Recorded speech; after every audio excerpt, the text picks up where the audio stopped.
get those dirt bikes just for show, right? Okay, yeah. I mean, you know, multitask. Okay.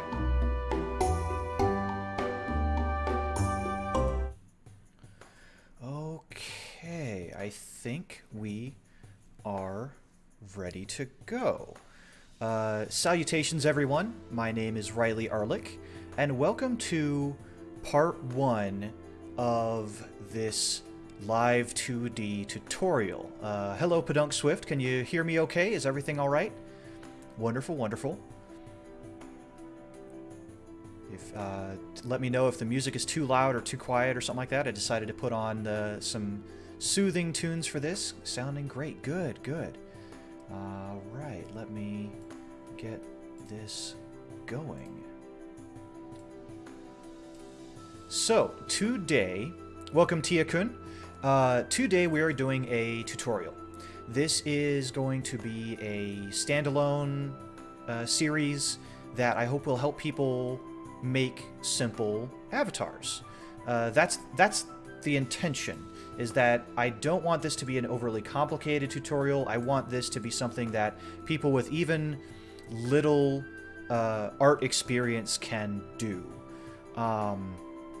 So today, the goal is we're going to be in Clip Studio Paint, and I'm going to go over the process of designing a slime character from scratch. I had a poll a couple of days ago and the choice was between either a rock, a plant, or a slime, and the slime won it. But there were a lot of people that voted for plant, so we're going to give this slime a little bit of a planty detail, I think, that'll be interesting. So we're going to get right into it. You can see that I have, let's see here, let's take our handy dandy colored pencil here, get adjusted, get a good zoom. I put all my layers on the left hand side. I normally have it on the right hand side, but I really want to be able to show this layer area because this is going to be very, very important moving forward. The order in which layers are made and placed is going to be important when we import this file into Live2D, and that's why I'm starting here, because I want to show you every step of the way. So slime character, right? So simple design, simple stuff. I just want kind of a blobby sort of shape that I'm gonna sketch out, something that looks like it has a little bit of gravity to it, where it kind of gets a little fatter at the bottom, a little flatter at the bottom. I can also use my flip tool, flip button, to make sure that both sides are relatively even. Nothing has to be perfect here. I'm just sketching. Nothing has to be perfect. I can change any of these aspects at any time. I remember hearing a tip in artwork that says no line is sacred. No, don't place a line and think that you must have the perfect line. In fact, many of the greatest artists out there are very loose with their styles. They don't sweat the little things. They'll paint and repaint, design and redesign until they get the thing that they really, really want. So here we go. I've got a little bit of a shape. I'm just going to clean this up. Just a nice blobby shape. If you have any sort of desire of a particular kind of slime, look up references. Off the top of my head, there's the Dragon Quest slime that has this kind of point at the top and comes around like that. There's also the slime from... oh goodness, what was that anime called? His name was Rimuru, and he was reincarnated as a slime, and he looks just like this. That's him. Yes, I am not an evil slime, and they have big smiley faces like this or something like that. There's also a slime from Monster Musume that has this kind of dealy bopper kind of look, and then... Oh gosh, these sketches are just getting worse as I go. Let's stick to what I'm good at, which is making new stuff. Yeah, best waifu. So we have our shape, right? And I'm just going to sketch out a couple details. The idea that I had for that plant aspect is that time I got reincarnated as slime. That's exactly what it was. Okay, good. So the planty sort of detail that I had in mind is to have a branch kind of sticking up out of this thing. And I'm just going to give it kind of a... maybe not that big. Just a little twig. A twig sticking up out of this slime's head. Just like that. And I'm going to add a little, maybe a little leaf.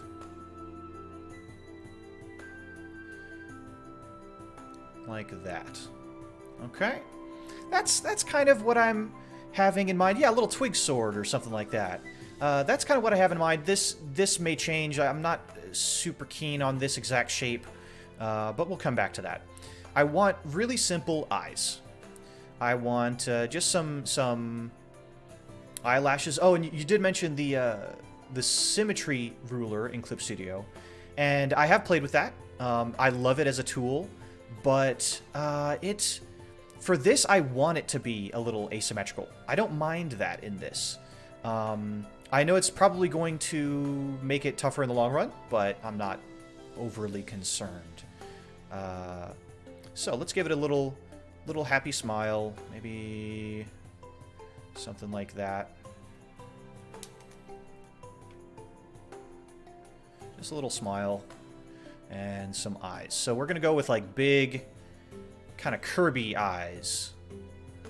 These big kind of tall ovals, and then we'll give it some eyelashes, or the eye curve, like this. Is that what I want? Oh yeah, I use it for base, but then I do some character design. I kind of make it easy to... Yeah, that's a good idea. That is a fantastic idea. I'm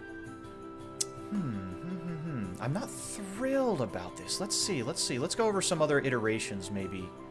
I like this shape, and that's why I'm keeping that. So tell you what we can do is I can zoom out and copy this design. This is a really good tip for artists that are trying to make multiple of something, or try to iterate on various designs, is that you could just copy the same shape and then with good old-fashioned Control-C and Control-V.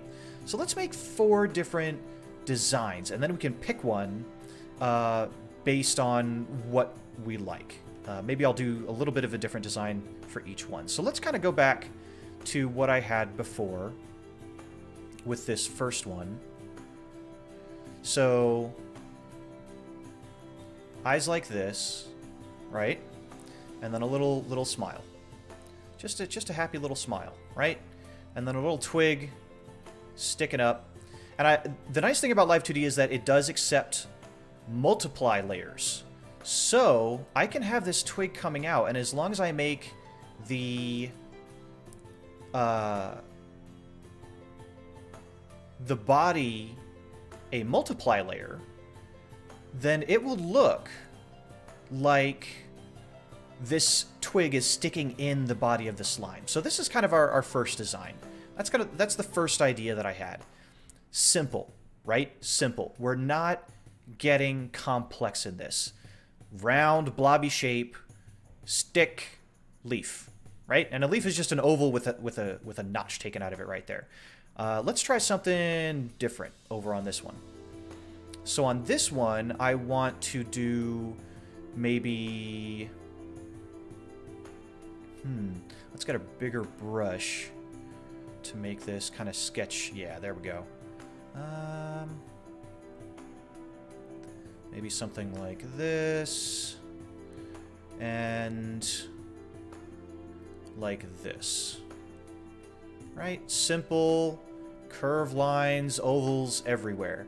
And then we'll do like a longer... So this one has a more horizontal feel to it, a wider feel to it. And then for a hat, maybe we'll do like a flower petal, right? So we can make this same kind of leaf shape that I did on the twig over there. I'm just going to bring it out into this flower petal that's kind of laying on top of the slime, like that. And we can play with that in Live2D as well. Ooh, I gotta remember to just merge those layers really quickly. We're just on a sketch layer, so it doesn't matter. Nothing complex. No line is sacred. Everything is fine. So there's a cute little design. Let's try to think up another one. What if we went with maybe a slightly more rendered eye or slightly more detailed eye? These are, you know, very, very common anime kind of style, perhaps. We can go with, maybe we'll leave more room on top of the head. Just changing where the features are is going to change the overall look. So just by lowering these features, and I'm just going to select that and just scoot it over a little bit here. There we go. Get it where I want it. Again, you can use the symmetry tool. Excellent idea, especially for Live2D models. So, Podunk mentioned it a moment ago. That is definitely a way to go with this. So let's put in some eyes. I know it looks rough. This is just a sketch. Nothing is final. So just a few simple lines. You can look up all sorts of anime eyes. Maybe I'll even give this one little eyebrows. See if I like that. Having the Control-Z on hand is very useful for these kinds of things. And we'll give it a little, maybe a little happy mouth like this. Right?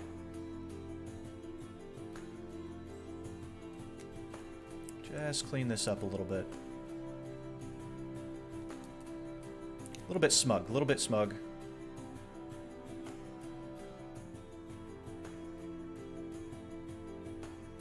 There we go. And you can see it's uneven. I'm not worried about that right now. This is just sketching to see if there's a design that I like over the others. Let's come up with one more. Oh, I wanted to add a plant thing. So for this one, let's do a flower. A little flower sticking up out of the top of it. Maybe something right in the center. So the center of the flower, and then we can make some petals coming up this way, like this. Yeah. There we go. Little happy flower on the top. I might make that a little bigger. That's a good start. Little flower on top. Last design, and then we'll maybe pick something and run with it. So on this one, maybe we'll do a really, really simple eye. So there's a VTuber named Ninomai Inanis. She's one of the Hollow EN girls, and she does these really adorable rectangle eyes. So let's try to emulate that a little bit. I'm gonna borrow on her style. There's no shame in that, no shame in whatsoever. We are going to, if you want to draw in a certain way, based on another artist, you know, that's called inspiration, getting inspiration from another artist. And there's nothing wrong with that. Don't let anybody tell you different. Anybody that tells you different just wants to keep all the secrets to themselves. Or they think you're somehow cheating or taking some copyright. But no, this is totally fine. There we are. So, you know, cute little eyes like this, and then we can even do like a little itty bitty mouth, maybe kind of up a little higher. Like this. Yeah. So what should we do for a plant feature for this one? What do you think, Podunk? Do you think a leaf, a twig, a flower. What plant sort of feature do you think should go on this one? A cactus. Ooh, that's a good idea. So what if this one has a little cactus arm, like one of those big round cactuses to kind of or maybe it should be a square cactus to kind of match the eyes. Maybe if we do something like this, and again, we'll kind of, maybe we'll have this kind of sticking in a pot, maybe a little pot. Might make this a little smaller. That way it's not sticking out too far. So a little cactus in a little pot. Sticking up out of the slime. Yeah, that's looking good.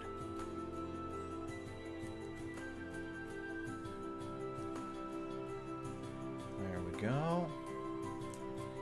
And then we'll add just lines of spikes.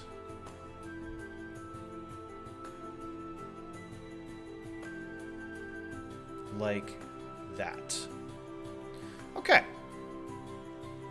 So let's take a step back. And honestly, I think that last one that we did is my favorite. I like that one quite a bit. It's got a little bit of style to it, since I borrowed on another artist's style there. But I'm not 100% sure on the cactus. I might... And this is another good thing about trying multiple things, is that, one, I'm warming up, right? I'm warming up, I'm trying one thing after another to get to the design that I like. As I warm up, I'll get a little bit better, you'll break the rust off and things like that. You're actually doing something very much like concept artists do tons of ideas and narrow down what you like. Exactly, yes, so that's what I'm going for. So not only am I trying different designs to see what I like, I'm not just settling on the first one that I did. I could tell that it wasn't exactly what I wanted, so I'll take the extra time just to sketch out some other things to see what sticks. And I like the eyes here. I'm not sold on the mouth, I'm not sold on the cactus. So what I might do is take this design, copy it a few times, and then see if we can't iterate on it a little bit further. So that's what we're gonna do. Let's go ahead and erase these guys. And then we'll take this guy, just Control V, or Control C, Control V. Do that a few times, and we've got a few different things. So I like the eyes. I might try a few different variations on that. Welcome, Lex. Thanks for being here. I appreciate you coming in. So the one that we like, we're going to keep up here in the top left. So we're going to change these other ones. And I'm just going to erase the details that I'm going to change. So I'm going to try different mouth designs on each of these. And different plant designs. Just to see what I like. Okay. So this is one. Here's two. Here's three. Here's four. So we're going to take, let's say 2 first. And we're going to give it a lower, rounder mouth. Like that. Let me try that again.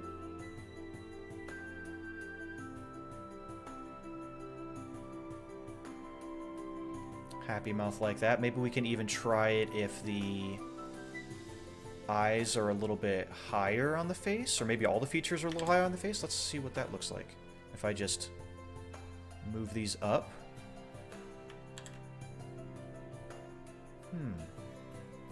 See how that immediately changes the look? Just the eyes being a little higher on the head has changed the entire appearance of this little slime. Now let's see if we bring them way down. What does that look like? If we bring it so that the mouth is just kind of near the ground. That's kind of cute too. That's kind of cute. I like that. Okay.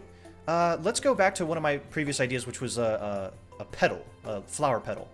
So let's take a little flower, let's make a little flower petal hat. We're going to make a little notch, like a sakura leaf Kind of make it big. Make this look like a really, really tiny slime that's using this petal as a hat. There we go. That's kind of cute. Okay, okay. We're going to come back to that one. Let's come down here. And we're going to fiddle with this design a little bit more. First, we're going to add little lines down at the bottom of the eyes. These are like eyelashes, right? Little eyelashes at the bottom. Cactus cigar. That's certainly what it looks like, doesn't it? Then let's make a little, maybe a... kind of a, like a, oh face. Like, oh my. Now, these are technically different expressions. That in Live2D you could be programming in, but I want to make sure that the face is neutral so that when we do go in to Live2D, the model is as ready as it can be. So, you know, let's make this mouth over here a little smaller. Just real quick.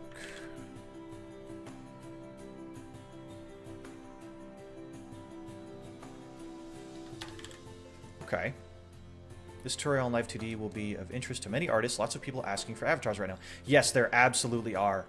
I think that many people, many great artists are inundated with requests at the moment. And I just want to show that you don't really have to have massive art skill to do this. The avatar that you're watching right now, I made completely from scratch. Yes, I did have some art experience. But I had never touched Live2D or any sort of animation in my life. So don't view this as an expert teaching beginners, but more like an intermediate teaching the tips and tricks that I figured out on the way. It is by no means comprehensive. It is by no means the end-all be-all guide. This is just, I want to show that you can do it. If I can do it, you can do it. This is going to be a simple design that you can copy, you can, you know, whatever you want to do, so that you can have a little avatar that represents you, right? Because that's why a lot of people get into VTubing, is they have a desire to have a avatar that represents them. Okay, what are we going to do with this guy? Let's do maybe a little eyelash up at the top instead of the bottom.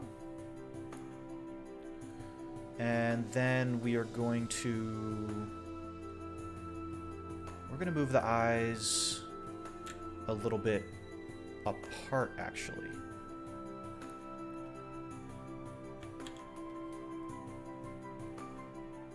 So a little bit further apart so that we can get a mouth fit in right here.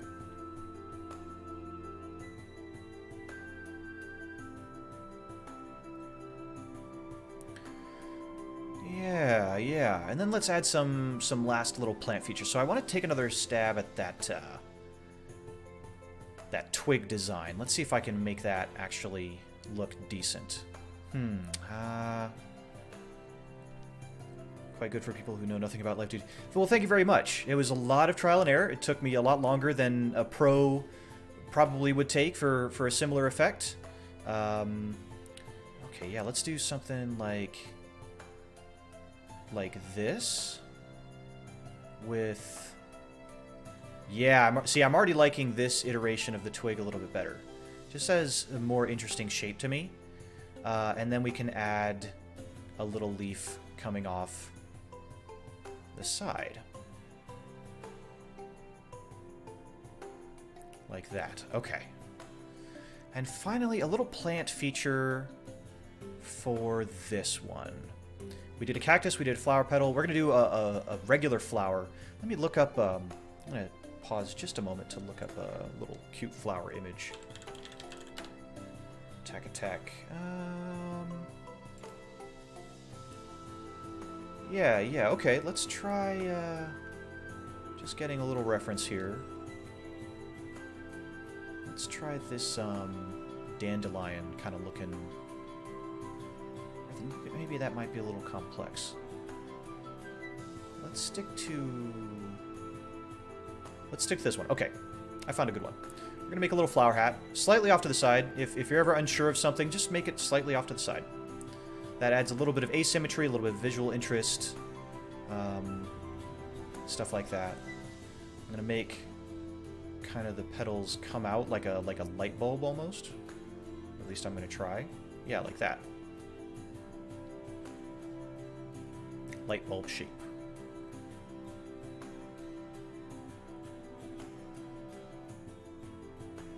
And of course, as it goes back, we're going to be getting a little bit of foreshortening, just to show that this flower has some tilt on the head, that it's resting on top of the head. And there we go. That's cute. This is a little scuffed over here, but that's okay. That's what sketching is for.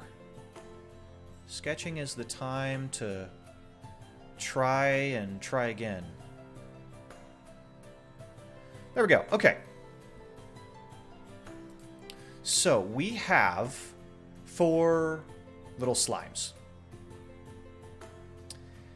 And I think in terms of features,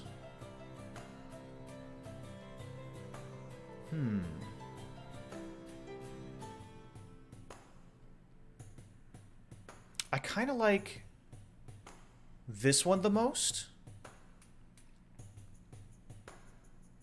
I think I might go with number 3 here. I like the little twig. That was the idea that I had to begin with. Adding the little bit of eyelash at the end adds a little bit of interest. And I think the little mouth in the center there is looking cute. Cute little slime. So let's stick with that one. I'm gonna go with that design right there. I'll change the mouth a little bit. In fact, I can do a very simple thing where I just oops, wrong button. Flip this upside down. There we go. Look at that. A happy little smile for our happy little slime. Yeah. Yeah. I think I think number 3 there. I think that's the one. That's the design. And we got there by running through about 8 different designs, but the point is that we got there. We got something that we liked, rather than perhaps settling for something halfway through. So let's just go ahead and erase these. They will forever be lost into the void. That's okay. Yes, the twig sword came back. I do like that. I'd like that little aspect. You know, perhaps a little adventuring slime. So, one thing that we're going to do is we're going to make this image big. To give you an idea, my image resolution here. I'm working on a canvas that is 1920 by 1080. That is the resolution of most computers. Many artists will work at resolutions higher than this, even. Especially for something that is going to be a animation. Oh, you can't see the resolution. Okay, well, I guess little windows like this you won't be able to see. But I'll tell you that it's 1920 by 1080, which is the resolution of many monitors. And it's currently at 722. What I'm going to do is I'm going to double that to 144. So that is going to double the size of this image, and that's fine. Boom. We have slime. So if I were to look at this at 100% value, this is what it would look like. So if you saw this on your screen, this is the size of the image you'd be dealing with this massive face. So, but that's a good thing, because the bigger the image is, when you shrink it, it becomes sharper, right? You retain a lot of detail. If you start with a small image and you try to make it bigger, most image processing on computers will try to inflate the pixels to compensate. In other words, you'll get a blurry image. What we want is a sharp image. So if I zoom out to probably where you'd normally see this, this is going to be probably the actual size of the model right there. So if you can imagine this kind of sitting where I am over here at about this size, maybe a little bit smaller, that is where that would be, right? So that's the size that we're aiming to keep nice and sharp. That's why I made it a little bit bigger. I doubled the DPI, the resolution of this, so that I have a nice big area. Little flaws won't be seen. Little sketch marks or something like that won't be visible. And I have plenty of room to add as much or as little detail as possible. Now, this is a simple model, so don't have to worry about a ton of detail. And neither should you. You don't have to worry about a ton of detail. I have enough detail in the shape, the eyes, and this little twig that I will be satisfied that at the end of this tutorial, I'll have a cute model to import into Live2D. So, here's our sketch. This is what we're going to work with. Let's talk a little bit about layers. First thing, name your layers. I'm going to take a moment and name this layer Sketch. I'm not going to name it as 1 to a billion or whatever. I'm going to name it Simple, Consistent, because all of the names of the layers that you have here are going to retain their names in Live2D. And if you have a good naming convention for your layers, it will save you a massive headache, okay? It will save you a lot of time and difficulty, okay? Name your layers. So we have Sketch. We're going to make a few more layers on what we're going to work on next, okay? So the first one is going to be Body Ink. This is going to be the layer that is devoted to the line all the way around the body. This oblong shape that we've created. Okay? That's the entirety of that layer. Now, we're going to come back to this and add color, add a few details to the body, a little bit of shine to it or something like that to make it look properly slime-like. And all of that will be condensed into a layer that we'll later call just Body. Okay? So for now, it's Body Ink. That's so that we know exactly what that layer is for. Let's make another one. We're going to make a layer called Twig Ink. Okay, so this layer is just the twig. This is going to be the twig and the leaf. I may even put the leaf on a separate layer. So you know what? Let's do that. Let's do Leaf Ink. And that's going to be the line that goes over this leaf right here. We're going to go a step further. We're going to do Mouth Ink. Okay, so the line that is going to make up the mouth here. And there are going to be several parts to the mouth and the eyes that we'll get to as we come to them, okay? These are going to be the most complicated parts because they're going to move the most in the model that we import into Live2D. So Mouth Ink, then we're going to do Left Eye. Left Eye Ink. And Right Eye Ink. I'm not just doing eyes. I'm not doing both eyes on the same layer. Left is going to be on my left and your left, not the slime's left. That's just for my sake. You can use whatever naming convention that helps you remember. For me, I just like to be, what am I seeing? Is it on my left? Okay, then that is the left eye. It is not the slime's left eye. It is on my left. It would be the slime's right eye. I don't want to confuse people. Keep that in mind. If you want to name it the right eye because it's the slime's right eye, that's what you can do. Just make sure that you understand as you name your layers what each piece is going to be. So, left eye ink, right eye ink. Okay, we have our ink layers. We can start inking. So, we're going to start on the body ink. And I have half a mind. This is one thing that I wanted to try just to see if I could do it. And I'm going to use the ellipse tool. Okay? So, it's a tool very common in many painting programs, Clip Studio Paint, Photoshop, Paint Tool Sci, even MS Paint, I think. Microsoft Paint has a ellipse tool of some kind. So what we're going to do is I'm just going to try to see if I can get the body made with this. And that's too thin for my liking. Oops. Let's make that thicker, and then... yes, maybe something like that. And then the way that this ellipse tool works is that it asks you to draw out the size of it and then the rotation of it. So you click again, and then that settles the rotation. That's why I was having a little trouble there. We're going to use a transform tool called Mesh Transformation. So we have this oblong shape, and now if I tug this, can I actually just in one fell swoop make the shape that I want? I might be able to, actually.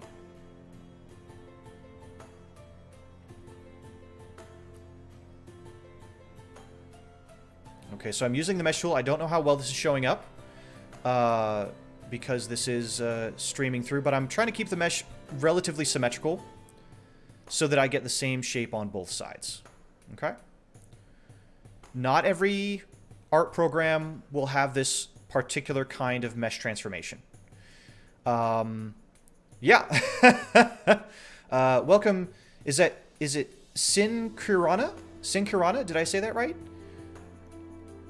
Yes, it's actually been a lifesaver for me in terms of making lots of different things. And the mesh tool in Paint Tool or Clip Studio Paint is very, very similar to a lot of the tools that we're going to be dealing with in Live2D. Sin. Okay, Sin.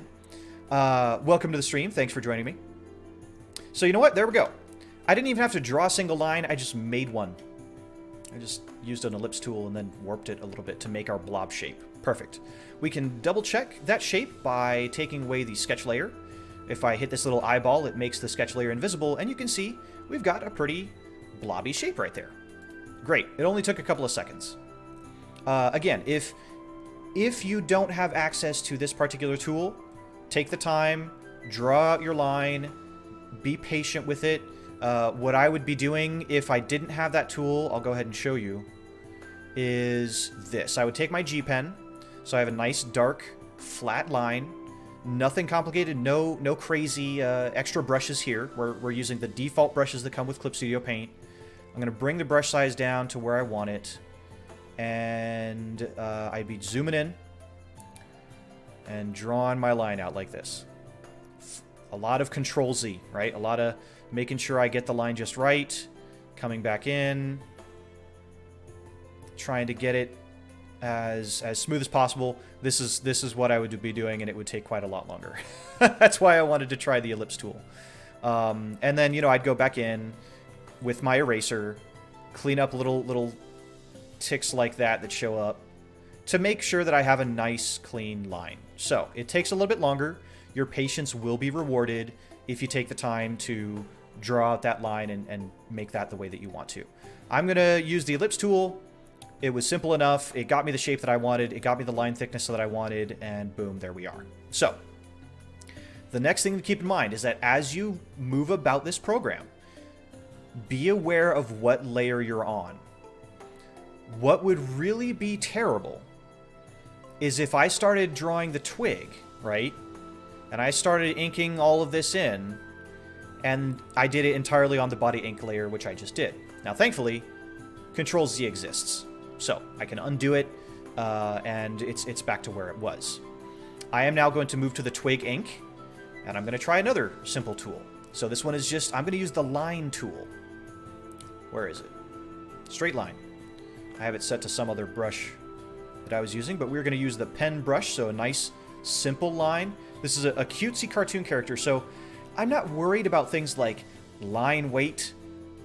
Excuse me, I'm not worried about things like the value of the line, the style of the line. In fact, I am going for a particular kind of style of line, which is simple, flat. Nothing complicated. Nothing that people have to stress over. So, we're going to go ahead and make a couple lines with this tool. I'm going to have the twig come in a little bit, make a new one that goes out here. Ooh, that's not quite what I wanted. Do I want to stick with this, or do I want to draw this one out? I'm not sure. Oops.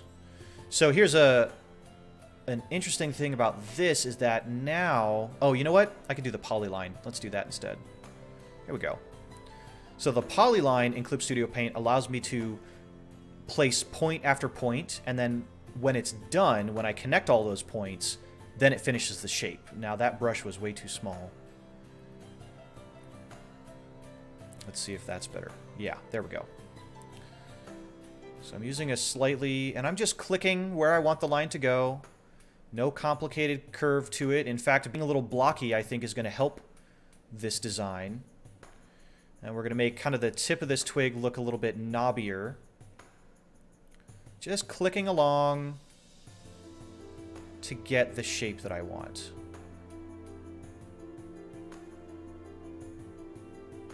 There. Oops. And I double clicked so it stopped registering. Let's see. That's another way to get the polyline to end, is just to, when you reach the end of it, double click, and that's complete. There we have a twig. Nothing fancy. I'm not going to win any awards with this twig, but it's a twig. I'm done. I don't have to worry about it. It's going to be a cute twig. So notice that I'm not going to erase this line. It looks like this twig is, you know, the body and the line. Normally, if I was doing an ink, I would be erasing some part of this in order to make it look like the twig is behind the body or something along those lines. I'm leaving this alone. I want that to be there. I want these, as much as possible, I want my shapes to be complete shapes. I'm not going to leave any open ends. I'm not going to do something like, I wouldn't do the twig like this with this open end down at the bottom, okay? And the reason is I want to be able to use just the paint bucket tool and fill all these in afterwards. Make it super, super simple. So we'll go ahead and erase that, and let's do the twig real quick. So or rather the leaf. So let's go to the leaf. I see, I almost started drawing on the twig layer, move to the leaf ink layer, and now we can begin. Can you later add every program and website using the description? So it's really simple. I'm just using Clip Studio Paint, and I'm just using Live2D. So you can easily Google Clip Studio Paint. I will definitely comment a link to their website at the end of the video for those that want it. But again, Paint Tool Sci, whatever program that you prefer to use, Procreate on the iPad is completely up to you. As long as you can save your file as a file called a PSD, a Photoshop document, that is the important part. And all of these programs can do exactly that, so you don't have to worry about it. So, leaf, huh? So leaves usually come off the twig on a little stem. I'm using kind of a heavy hand here to make this. There we go.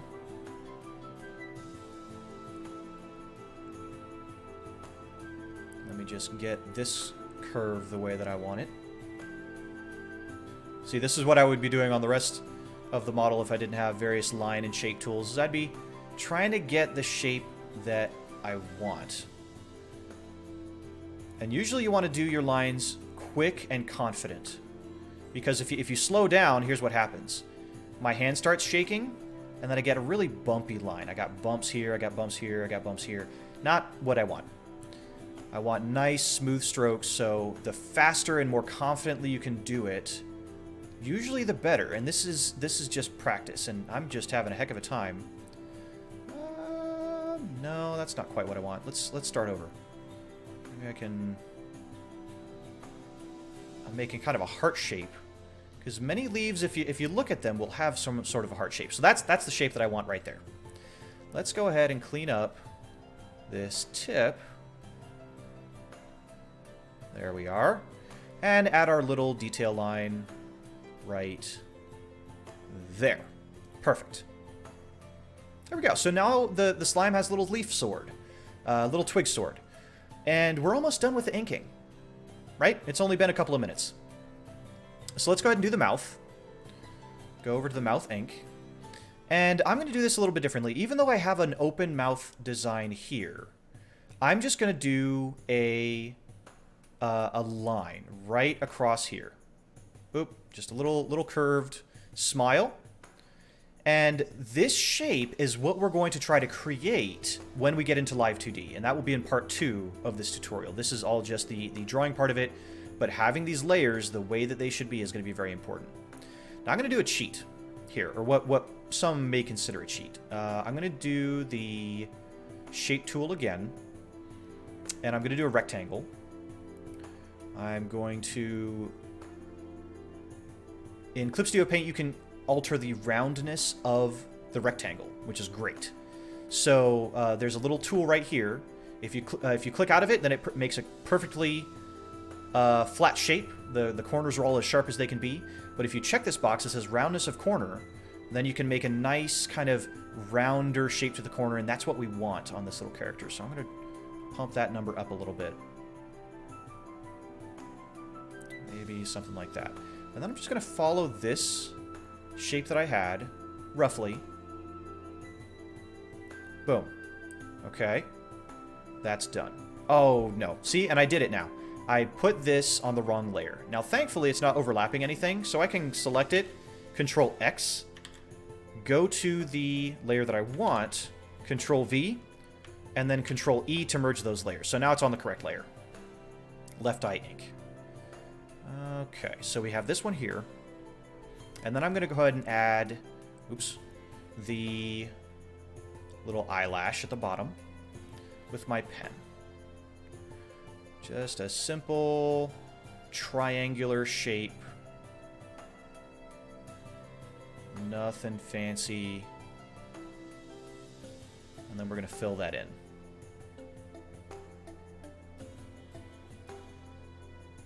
Okay. Just kind of round that out there because I'm picky. And zoom way in, and I can see there's a couple of pixels here that aren't acting the way that I want them to, so... And this is fine, you know, if you want to be perfectionist about it, that's fine too.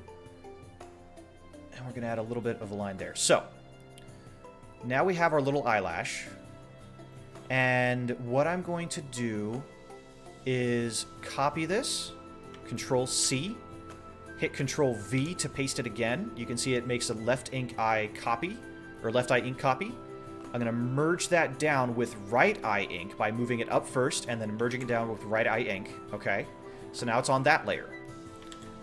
Then I can move it over here, and if I hold Shift, it will match the cardinal direction of that shape. So if I take it straight up, it'll be exactly above and below. If I take it straight down, if I take it to either side, it'll match that horizontal axis. So I'm going to bring it over here to where the other eye is. Plop it there. And then go to Edit, Transform, Flip Horizontal. Oops. And then I'm just going to make sure that I can move it back over. Again, holding Shift so that it keeps that same axis, that same level. Enter to complete the transformation, and boom. If I take away the sketch, we now have a slime character. Look at that. I'm not super happy with those eyes, to be completely honest. I'm not super happy. They're a little too blocky. A little too blocky. So I may go back and redo them. So let's do that. I don't have to keep these particular eyes. So I'm going to erase the right eye, go back to the left eye, erase that one, and then we're going to do that shape over again. Let's bring back the sketch layer. I'm going to try to really increase the roundness edge. I think that's going to help a lot. Let's make that 30 this time. Maybe even higher. Again, I'm working with a very large image, so a lot of these values are going to need to be pumped up in order to match what you're looking for. And that's what I'm looking for right there, is a nice round edge to the eye to give it a little bit more interest and life, I think. So, same thing. Go in, make the eyelash coming out this way. I'm going to change it up just a little bit. Fill in the area. I could be using the paint bucket tool for that. And then just sharpen that edge off. There we go. Okay. There we go. Let's take a look before we copy that over. Let's see what that looks like. Yeah, it still looks a little bit dry to me, but I am much happier with it. So we're going to keep it. We're going to keep it just like that. So, same thing. We're going to copy this, paste it, move the layer up, oops, move the layer above the right eye ink, then hit Control E to merge it with that layer. Hold Shift as we move it over to keep that that same level, and then transform, flip horizontal, do our final edit there to make sure it's where we want it. Hit Enter. take away the sketch layer. That's probably the last time that we would really need the sketch layer. So, the last thing that I'm going to do... Actually, I'm not going to do that quite yet. Okay, so here we are. Here is the ink. Everything is on its own layer, and before we go forward, let's just double check. So, the right eye ink is on my right, again, my right, not its right, my right. So the right eye is where I want it, the left eye is where I want it, the mouth ink is there, the leaf ink is there, the twig ink is correct, and the body ink is correct. I'm going to now make a new layer under each one of these layers called flat. So body flat, twig flat, left eye flat, all of those. And that is to then fill in the color that we want for each of those things to be. So let's just do that. Make sure that they are under the corresponding ink layer. So body flat is under body ink. Then go up, twig flat. Go up, leaf flat. This is all to make our life easier. Okay, the great artists in the past, we're even going to make a mouth flat, and we're going to come back to that one. Left eye flat. Right eye flat. All of these features are to make digital art a little bit easier, to make it easier for us so that we know what we're doing and what layer we're working on. And don't forget to hydrate. Okay, so now, what's great is I can just start filling in colors.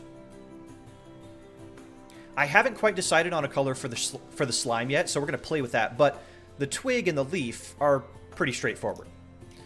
So let's go ahead and fill those in. Let's find a nice... let's get our bucket tool here first. There's our bucket tool, yep. We're going to go to the correct layer, so twig flat. We're going to start with that. We're going to get a brown color. Twigs tend to be some version of brown. And then fill that in. Ah, something happened there. What happened? I clicked on the twig, but now the body line is gone and everything is brown. Let's Control Z. Let's take a look at our paint bucket settings over here in Clip Studio Paint. Some programs will have these settings in different places. If you're confused, I recommend looking up a tutorial on settings for paint bucket tool. Okay? In Clip Studio Paint, it says refer only to the editing layer. Well, the editing layer is twig flat, which means nothing. This layer is effectively empty. So if we click in that layer with the paint bucket tool, it turns the entire layer brown. That's as you would expect. If we click refer other layers, then the paint bucket will stay within that area. Now you notice here, I filled in the body and the body line disappeared. That's because this layer is above the body ink layer. And that's going to be important as we go forward because certain things will be above other things. But this one we want the twig to be brown. So let's fill in the twig. Okay. We've got this part of the twig, but I'm already noticing an issue. I don't have this other part filled in. And that's because this line here for the body bisected the twig, and it's referring to all the other layers, not just the twig layer for filling in the paint bucket. What I'm going to do is I'm going to first take away the body ink layer. I'm going to turn that invisible by clicking the little eye. Then I'm going to go back to the twig and fill it in. Notice that the color wasn't bisected here. And that's because refer other layers only responds to visible layers. As far as I understand it, right? So only visible layers. So now I've done that. I can bring back the body ink. And I'm noticing another issue. If we zoom in, hopefully you'll see it too. That line there that was bisecting the twig is no longer there. And the reason is again, the body ink is below the twig flat ink. Well, I told you earlier in the stream that I wanted this twig to look like it's floating inside of the slime. So, what I've come to a realization of is that the twig layer needs to be behind the body layer. Okay? So we're going to do that right now. We're going to take the twig flat, hold Control, and click Twig Ink as well. That selects both layers. And then I'm going to click and drag until I see this little red line that appears in the layer section. When that goes below the body flat, I can let go, and both of those layers will move, and we'll have our bisecting line of the body complete.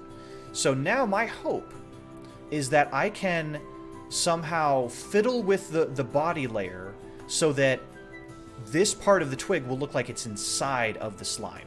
That's what I'm looking for, right? So we're hoping to have that neat effect. All right. So there's the twig. Then let's do the leaf, and we want kind of a nice foresty green, somewhere in this range, I think. And again, we're going to go to the leaf flat, click the leaf, and we're done. That's simple. Sometimes when you have sharp edges like this, if I zoom way in, you can see that these 2 pixels here are not green. You know, I can come in here, color them really quickly, and then I'm done. Easy.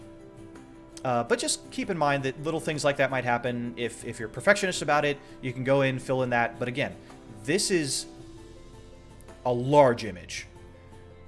Most of the time, you will not look for those kinds of things. You will not notice those kinds of issues on a picture like a moving avatar like this when it's shrunken down in the corner of somebody's YouTube screen. Also might want a faint shadow within the slime, otherwise the line might look more like a mistake or a slight shade difference or playing with transparency on the body color. Yes, and we're going to get to all of those things. In fact, we're going to start getting to it right now. So, body color, right? We need a color for the entire body. And for this, I'm going to go ahead and make the eyes invisible. I'm going to make the mouth invisible. Where's the mouth? There it is. And I'm going to make the leaf and the twig invisible. So the only thing that I'm working with is the entire, the body. Now, this is important for our preparation in Live2D, and I'll tell you why. If we had the left eye, and let's say, just for the sake of argument, in the left eye flat, we made this white, okay? Hopefully you can see that. I keep a tan background that's a little bit easier on my eyes. So let's make the white of the eye like that. Then, with our other layers, let's pick a blue color for the slime for now, like this nice light blue. Go to the body flat and fill that in. What do you think is going to happen? It's referring to other layers, right? But it looks like the body is just fine, right? But if I take the eye, and this is what's going to happen in Live2D. If I take the eye and start to move it to the left or to the right, or up and down, you notice that behind it is a big blank area where the eye used to be. Right? So, what do we do about that? Well, we just fill that in. So, let's Control Z. Let's make this invisible.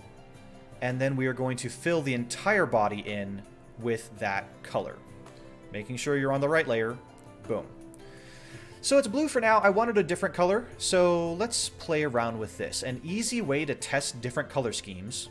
We're going to bring back the twig for this, and the leaf for this, is you can select the body, right-click, and go to New Correction Layer. This will have a different button depending on what program you're in. Photoshop has this ability. I believe Paint Tool SI has this ability. But what you'll want is the hue, saturation, luminosity. Not the brightness contrast, the hue, saturation, luminosity. What this allows us to do, and you can't see the window, unfortunately. That's one thing that's too bad about OBS right now, is you can't see this window. But what I have are sliders. I have sliders that control the hue, the saturation, and the luminosity. So what are those things? Well, luminosity, in simple terms, is the brightness. So if I bring it down, it makes everything darker. If I bring it up, it makes everything lighter. All the way up to white, and all the way down to black. Okay, simple. I can fiddle with that to see if I like, darker or brighter blue. I can then go to saturation. What is saturation? Saturation is how much color is on the picture. or on that layer. So in this case, we would be going from gray to a very vibrant blue, the bluest blue that the program can make using this sample color. So if I bring it all the way down, the saturation turns it gray. If I bring it all the way up, that was already a really bright blue, so no surprise, it's still a very bright blue. But I can fiddle with it to see if I like, maybe if I like a duller color with a little bit more gray in it, I can do that. And finally is the hue. Well, what is hue? Hue is literally the color that you're working with. So currently it's blue, but if I slide this, it's going to start going through the whole rainbow of colors. So I can see green, I can see brown, I can see this bright neon yellow, orange, all the way to... That actually looks like an orange. It just looks like an orange. And then I can take it the other way, back to the blue, and then over in the other direction where I can take it through purple, violet, and then all the way up to pink, and to red and orange again. So with that, with all three of these particular tools, I can achieve just about any color that I want, okay? It's a manual way of doing it. Obviously, with a simple shape like this, I could just as easily use the paint bucket tool and add a new color in to see if I like that better. But this is a good way to just play around and see it in real time what color you want. And what color do we want? Does the chat have any suggestions or recommendations of color for this slime? It can be green. I was kind of thinking an orange, but with orange, with this little twig sticking up out of it, it literally looks just like a sad, drooping orange, and I don't think that's what I want. Same thing with, like, yellow. It looks like a lemon. I think maybe blue, pink, or purple might be the way to go with this. Let's see, we have this navy blue going into violet, going into purple and magenta, pink. And even there, like, if I was to choose a pink, I would not be choosing a bright shade like this. I would likely dull this down by dropping the saturation a little bit, soften it up, and then drop the luminosity. Or I could even increase the luminosity to go more into the pastel. That's what you can achieve with that. So there's like a nice cherry blossom pink that I achieved just by fiddling with these sliders. And again, I'm sorry that you can't see them, but hue, saturation, luminosity, that's the correction layer that you want to play around with. I like gray or green. Blue works too. It's a classic. Maybe a blue-green. I liked... Oh, you liked orange. Okay.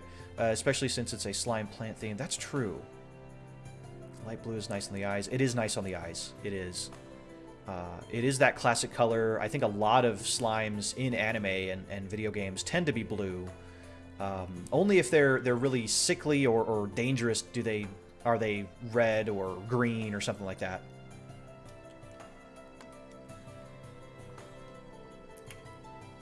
You know what? Because... Yeah, you're right. Because it is water. And blue is like a nice, pure, clean water. You know what?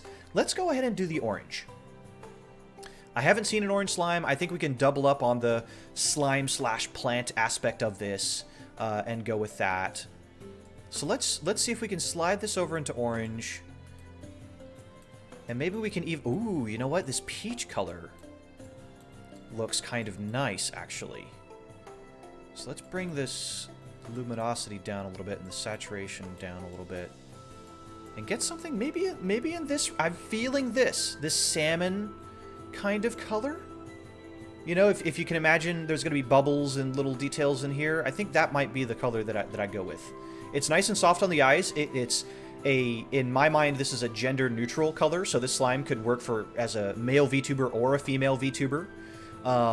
It looks a little bit like a peach. Yeah, I like this. I think this is going to look good. So let's stick with that. So we now have that hue. There's a problem. Can you guess what the problem is? The problem is that if I take away the body flat layer, it's done something underneath. It's actually changed the value of the twig as well. The twig is now blue. So how do we fix that, right? Well, because this is a nice simple image, we can fix it really, really easily. I can go back to the body layer, see this orange, I can right-click for my eyedropper tool, and And now I have that color queued up. Okay? So then we can just take away the hue saturation layer. We can delete that. We used it to test out different colors to see what we liked very, very quickly. And now we can go ahead and apply it to the body flat layer. Boom. And now if I take away the body flat layer, the twig is looking like its normal brown self. That's what we wanted. Okay. We have our color, we have our twig. I will be doing some special shenanigans with this this layer to make the twig show up. This is just to get the flats in and all that kind of stuff. So let's bring back the eyes and all of this. And bear with me for just a second. There we are. Okay. See how it looks with some transparency. See the sixth. Yeah, that's the plan, is to get a little bit of that transparency and have it really looking like a slime and behaving like a slime as well when we get into Live2D. So we have that. We're going to go into the right eye flat and make that white as well. Real quick. And now our slime is taking shape. Now it looks like a character a little bit. Now that we have the color in it. Didn't take us too long. I know I've been a little bit long-winded in some of my explanations. But we're an hour in, only an hour in, and we have a character. We went through several iterations, sketching it up, inking it up with very simple tools to create what we wanted. The only thing that I really inked was the mouth and the leaf. Everything else was tools that we could use to our advantage to make this a little bit faster, a little bit smoother. So, moving into the next phase is where we can start playing with different effects. Okay? The first thing to know is that Live2D supports multiply layers. Okay? So if I take the body flat layer and I switch it from normal here to multiply, you can see a little bit of that twig sticking through now. And it's a little bit darker because it's in that body. It's behind that orange layer. Now, it also got darker at the same time. We're going to see if we can fiddle with that to make it look the way we want it to.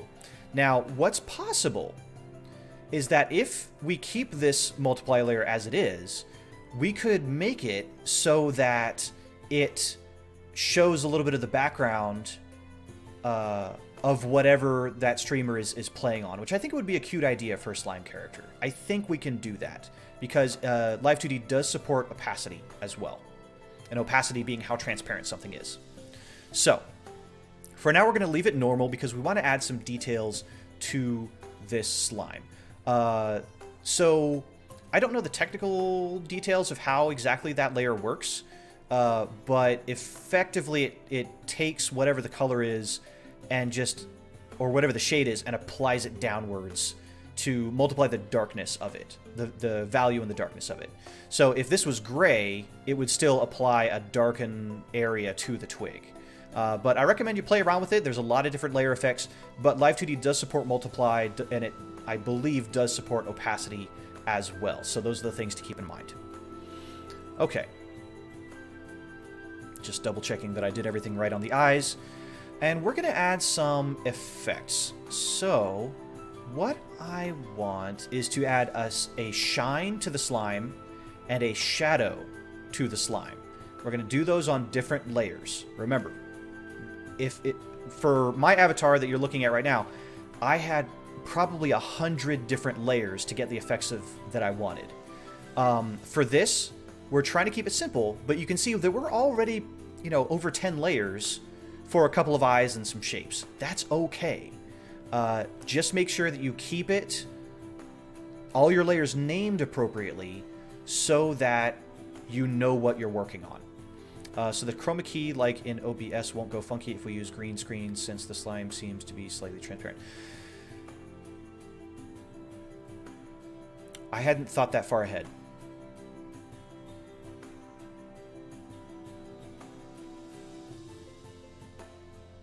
I'll have to think about that. But we may still be able to do something about that. So, Sin brings up a really, really good point. So, in OBS Streamlabs, in order to import your character, especially with a program like PRPR Live, you put it on a green screen background effectively, and then you tell OBS omit all of that color. Okay. Now there is a range that you can adjust in OBS Streamlabs in order to be a bit picky about what colors it omits. Generally, you want that range to be broader so that it gets rid of all the little green screen pixels that might show up, okay? That's a little technical. What I will likely do in that case is keep this slime opaque, but I can still give it that transparent effect. And I'll tell you how. I'm going to duplicate the body flat layer. So, duplicate that. That's not what I wanted. Duplicate that layer, okay? And I'm going to bring the copy below the twig, okay? Because it's below the twig, then even if we change the opacity of this one, it will still have a solid orange background that will be behind it, making sure that at least the avatar shows up as a solid opaque piece when you stream with it. So that would be the way that I would solve that problem, is just by making that duplicate. And we're going to literally call it body duplicate. So we're going to leave that there for now. The first thing I want to do is work on the shade. So I'm going to make the eyes disappear, and I'm going to make a new layer above body flat, because we're working above the body flat layer, so that anything that we work on shows on top of it, but under the eyes and the mouth and other things. And this one's going to be body shade. We're going to make one more layer on top of that called body highlight. Okay. Nice, easy, consistent naming conventions. However you want to name it, as long as you understand it. It can be in another language, it can be numbers, as long as you understand what layer you're working on. I cannot stress that enough. It is a problem that plagues many artists to be working on the wrong layer. Try to avoid that as much as possible. So good naming conventions will help you in the long run. So first, the body shade. I'm going to select the orange that we have here, go down to my color wheel, and I'm going to select a shade that's a little bit darker. I'm going to go a little bit more into the orange. I'm going to turn this wheel a little bit over this way. I'm going to bring this selector a little bit down towards the black area. Okay, yeah, 24-B.2.A, yeah. As long as you understand it, if you know what that means, go for it. But if you don't name your layers like that. Okay, anyway, we're going to take an airbrush tool. This is a very, very simple one. We're going to take a soft airbrush. I don't want this shade, at least at first, to be very, very dark. And you can see my cursor is massive. You can see that humongous circle there. I am then going to select the body flat layer. I'm doing that to make sure that even if I draw outside the lines, it's not going to show up. It's only going to color inside of the selected area. Okay, here we go. So I'm going to shrink that brush a little bit, and I'm just going to kind of shade this in. That looks kind of ugly. Let's change that shade a little bit. Nothing wrong with that. There we go. That's a little better. So, light with a slime only travels so far, just like it does with water. If you look into a shallow pool, you can see the bottom very, very easily. If you look into a deep ocean, it gets very dark very quickly, right? We're applying that same idea here. So we're putting a shade kind of down in the bottom of the slime. Right like that, right? Doesn't look like much like right now. In fact, I'm going to keep fiddling with it. But this is generally, yeah, that's generally what I'm looking for. A darker area within the slime. Now, I'm going to go to the body highlight. And here, I'm going to go with my pen tool. And the reason that I'm doing a pen tool is to make a nice, sharp, crisp highlight. I want a sharp, crisp highlight because when you're looking at waves in the water, or when you're looking at your eyes up close, or something like that, anime eyes, for example, you're going to see the lights that reflect off it are generally nice and sharp because they're reflecting off of the water layer that is above those surfaces, right? Sharp, bright light reflects off of that. We're going to hide the body shade for a moment, select that body color again. We're going to go a little bit higher on this to select a nice, bright, peach pale kind of color. Okay? Bring that body shade back so that we know kind of where we're working with. So if you imagine light, let me get a darker color. I imagine that for this color, light is coming in this sort of direction, okay? So I want the highlights to be in this sort of area right here. So that's what I'm going to do. So again, select that color. Go a little higher here. There we go. Nice sharp G pen to work with. And then we are going to fill this in. We're going to get a bigger pen than that. There we go.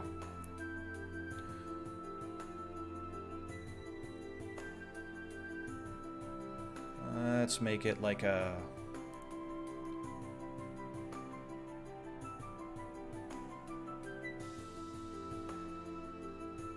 Okay, I'm going to zoom in to kind of futz with this a little bit, get it the shape that I want.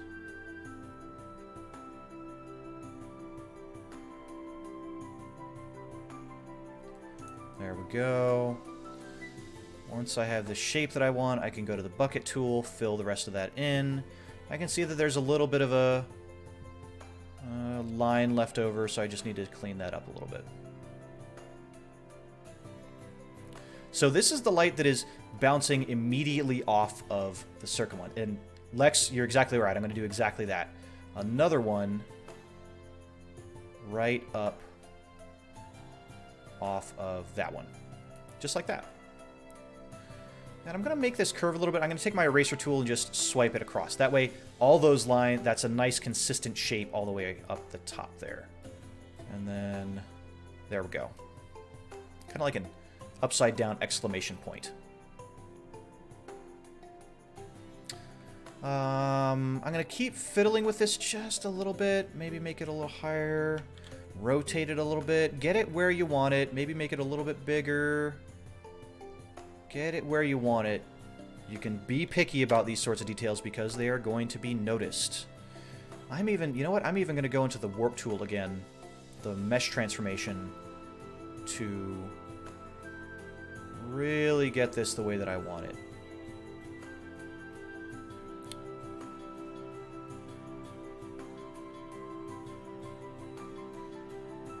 Or not. Did I make a smaller second one above? Yeah, that's... Hey, QB, how's it going? You're welcome, you're welcome. I hope you're enjoying. Return of the mesh tool, yes indeed. Okay, that looks about where I want it.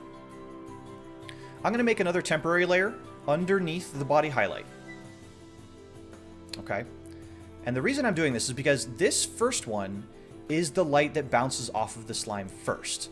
But I want to add in a little bit of an effect of the diffused light that pierces just a little bit deeper, okay? And it scatters. It scatters inside of the liquid. So I'm going to take my airbrush tool again, and I am going to just lightly dust. In fact, that's even too much. I'm going to bring down the brush density a little bit. There we go, to 30. And then just dust this across. Get it, again, get the shape that I want, get the effect that I'm looking for. Like that. It's subtle. It's going to be subtle, but it's going to make a difference in the long run. There we go. So between that and the shade now, and if we bring back the eyes, we have a slime that's starting to take shape. I'm still not pleased with that shade, so you know what? We're going to redo that one. I'm just going to delete that whole layer. I can do this. I can do this because it's my stuff. Merge that layer down. Body highlight. Got to rename it sometimes. And then this one's going to be body shade. Thank you, QB. I really do appreciate that. Hey, Mark, how's it going? I appreciate the comments, guys. The brown is still a bit ugly. Yeah, it was. So I'm going to kind of adjust that a little. Let's make it more vibrant, maybe. Go into the body shade. And then, you know what? I'm gonna do it a different method. We're gonna try to create a big blob with big blob of shade with the G pen. Like that. Yeah, okay, now watch this. I'm going to take my blur tool. Yeah, blur tool. And this is going to allow me to soften the edges of it. the area that's further back in the slime, the shade that's further back into the slime. And I can keep applying this as much as I want. I can increase the intensity of the blur to really, yeah, really get that smudge in. There we go. There we go. That's what we want. And then, oops. Decrease the intensity again, just to get, yeah, that's looking a little more slime-like. What do you think? Maybe just a more intense, a slightly darker version of the body. Yeah, that's what I think was the way to go. Okay, yeah, look at that. So now that's looking a little bit more like a slime. I do want to add one more detail though, and that is going to be bubbles inside of the slime.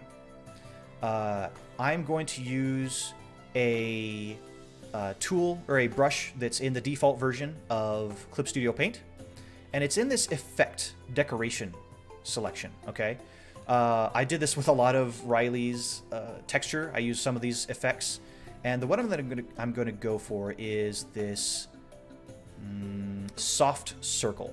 Okay, let me show you what that does on a large scale.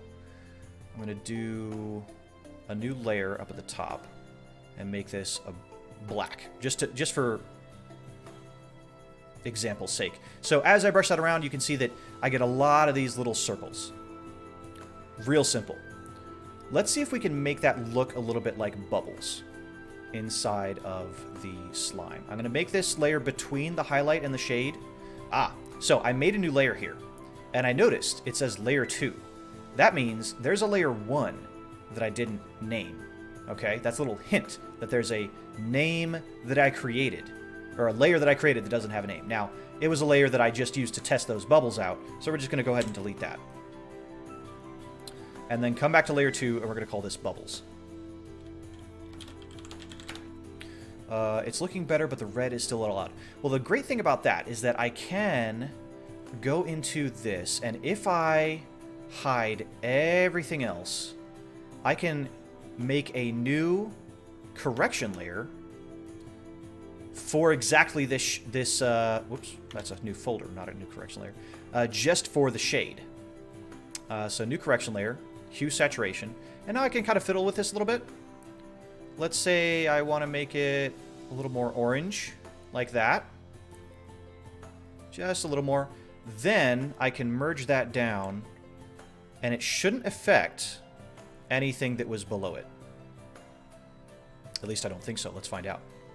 Nope, it didn't. Excellent. So as long as things are hidden underneath, as long as they are invisible, the correction layers will not affect the other layers. I'm still going to fiddle with that. I'm not quite done with it, but I want to get all these effects together, and then I can fiddle with each of them to see what feels harmonious, right? Like, for example, I can already tell that if I bring in my pen here, this isn't quite the right color for the shade. I'm not pleased with the full extent of this shine. I'm going to fiddle with that a little bit more. But I'm going to wait until I can get all of the effects, and then I will go back in and fiddle with them. That's what I like to do. Because you may try to get the perfect shade, and then you add another effect, and then it throws everything out of whack. So sometimes it's nice just to get all that kind of stuff in there. So we're going to go to the bubbles layer, go to our effect, make it white. And then, do I want to... Let's make the particle size up, but the particle density down, and the brush density up. That'll make more vibrant. Whoa! Too big, too big.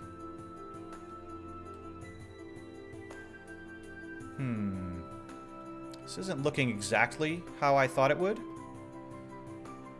Well, let's say we have those little things right there. I can fiddle with this layer a little bit. Let's say I move it to... I think it was a luminosity layer. Where is it? Oh, add glow. Add glow. Lower the transparency. That's kind of cute. It's making me want to become a VTuber. Is something just to use it. I'm the kind that just gets twitchy when it doesn't work just right at each step. which is one reason I don't do art much anymore. I understand that. I used to be that way as well. Art is a practice in patience. Art is a practice in patience. Yeah, you know, the reason it looks weird is because the bubbles don't have any other color. So what I can do is actually come in to the bubbles on the bubble layer, and I'm going to just fill... let's make a new layer, actually. We're going to fill each of these bubbles in. This is an experiment. I'm not sure if this is going to work, but we're going to try it. Go to Add Glow, and then make that really transparent. Yeah. Look at that. Okay, okay. See, now that's looking a lot better. And yeah, that's kind of what I was going for. I wanted these bubbles to be near the eyes so they almost look like beauty marks a little bit.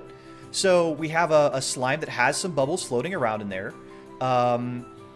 Everything's coming together. And, you know, if I was just drawing this and not taking the time to explain each step, I could have easily done this in about 45 minutes or something like that. And I bet that you guys could have done just the same. If you're out here thinking, oh man, I wish I could do that, you can. You absolutely can.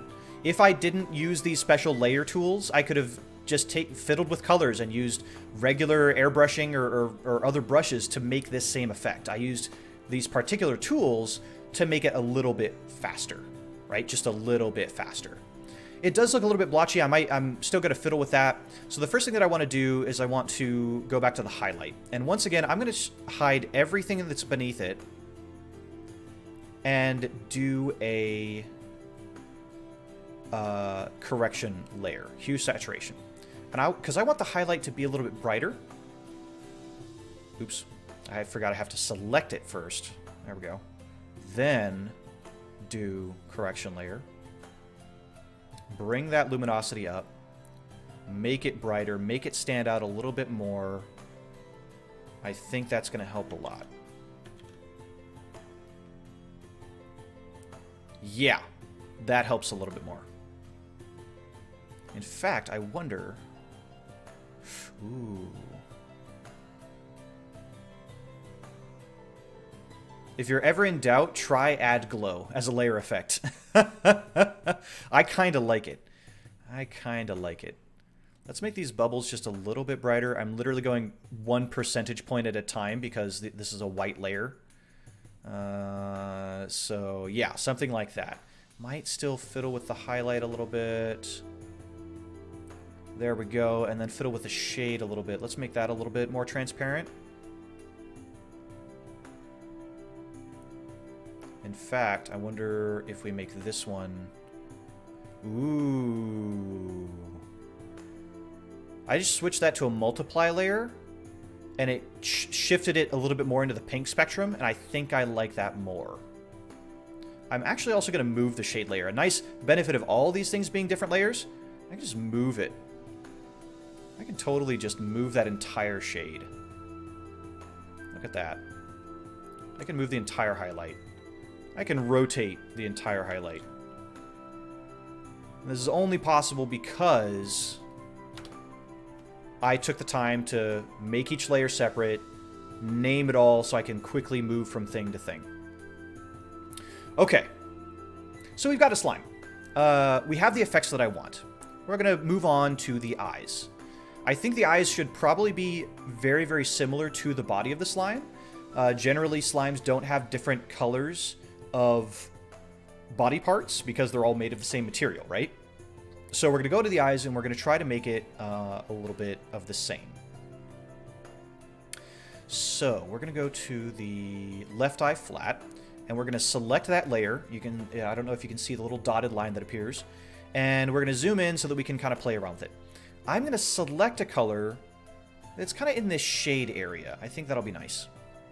And then we're going to go in with our G pen, just our regular brush. And what if we just do the Kirby thing, you know? Just something like that. That looks nice.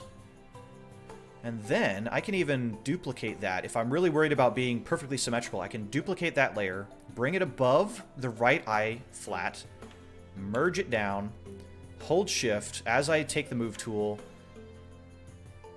and shift it over. I'm going to have to erase something in a second. But there we go. Now we know that's perfectly symmetrical. The only issue is that this was part of the right eye flat before, and we moved that as well. Just going to select that and delete it. Easily done. Okay. Okay. Okay. That's looking really cute. That's looking really cute. I am really, really pleased with this. Okay, great. So we're going to take it a little bit of a step further. And we're going to select both the right eye flat and the left eye flat. Hold on.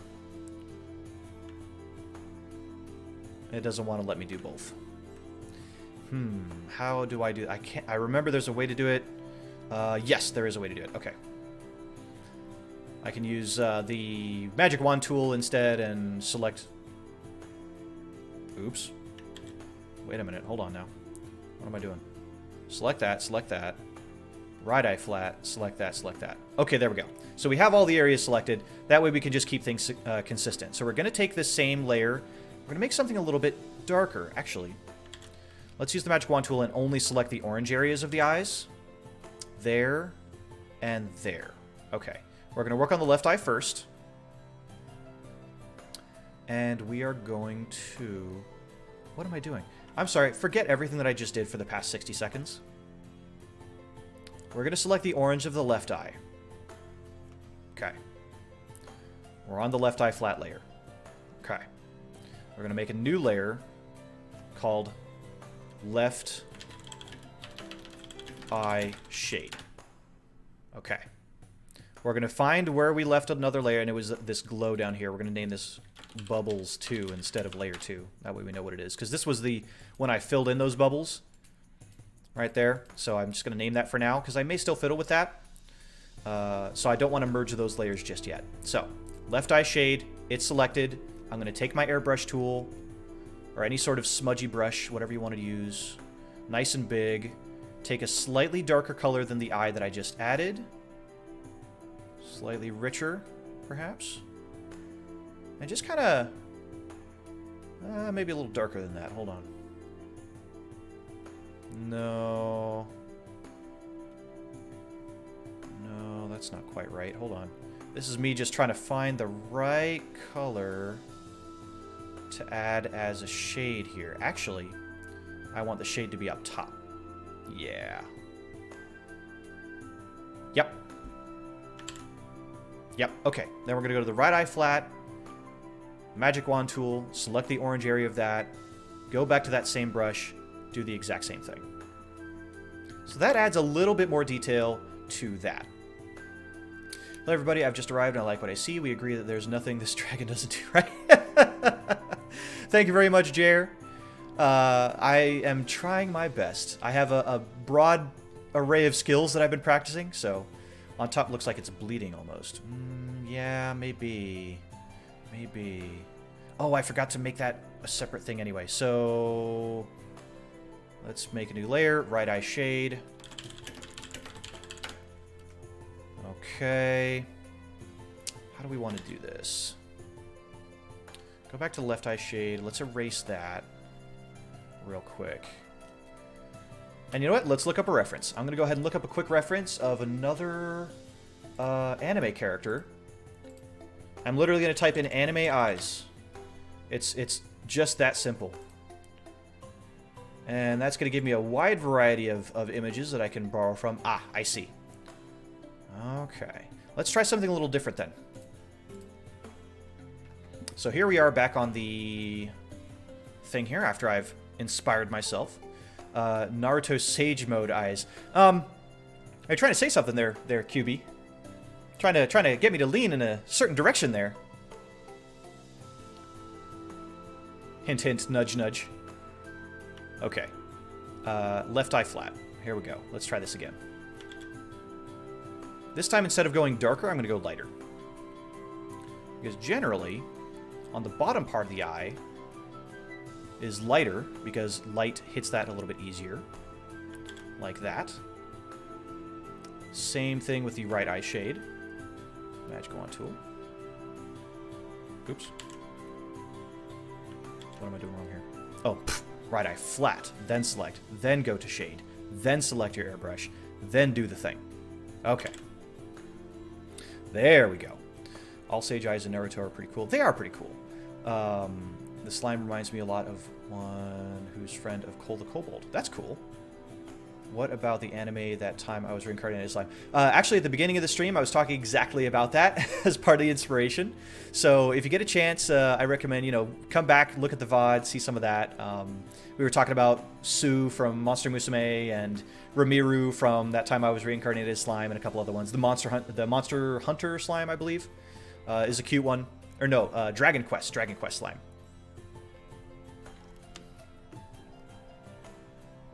But we are coming in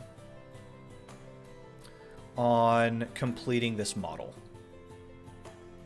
Ooh, that's nice. Almost as light as outside the lines, though. And do you have anything planned for the white on top? I'm not sure. If you have any suggestions, let me know. I've fiddled with it a moment ago, but I'm probably going to come back to it because I'm still not quite pleased with that shape or style. I might do something rounder instead of the blocky highlight, but I got to think about that. I'll tell you what. For the sake of simplicity, I'm not going to take the eyes any further than this. Okay? Bear with me for just a second.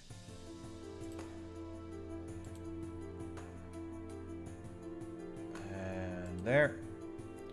Okay.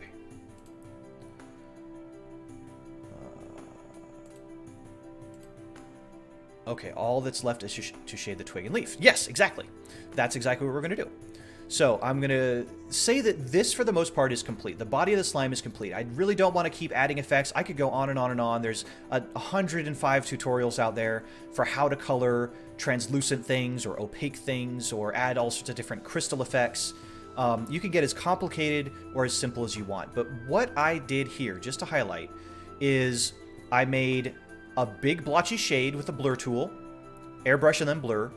I made dots that you can make with a simple blur and brush, and I made a highlight that I added a little bit of blur to at the edges. That's all I did. 3 things that add all of this nice effect. It being the same shade as outside isn't a bad thing, but the white of the eyes requires some more thought. I might come back to that as well, and it looks amazing. I'm just being picky. No, I totally get you. And what I'm trying to say is that you can be as picky as you want when it comes to your VTuber avatar. My goal is to show you that it can be done simply, right? So let's go ahead and add a little bit of detail to the twig and the leaf, just to make sure that they're not left behind. So we're going to go down. I had a big lunch, and it's trying to rebel. We're going to start with the leaf. Make a layer above the leaf flat. Call it leaf shade. Okay. Select the color of the leaf. Control and then select the... Whoops, hold on now. And then select the leaf flat so that, again, we're only coloring within the leaf. So we have the color. We're going to make that a little darker. We're going to use our soft airbrush tool. And we're just going to slide it across the underside, right? Let's make that a little bit denser so that we can see what we're doing. Just a quick little round. You can see this movement that I'm doing, a half moon kind of movement to get that nice little shade right there. Okay? Next thing, we're going to make yet a new layer. Call it leaf highlight. We're going to select the color of the leaf. Select a lighter color. And then take our G-Pen tool again. And add a little bit of... Make that a little bit smaller there. Add just a little dot, little swish there, just like that. Boom, leaf done. Nothing advanced, nothing complicated. There's layer effects that can make this a little bit simpler, but 2 brushes, airbrush and G-Pen. That's most of what I've used through this entire thing. All right, let's do the twig. Go to the Now the twig, remember we had to move all the way down below the body so that we could have this little transparency effect, which I really do enjoy. Make a new layer, call it twig shade.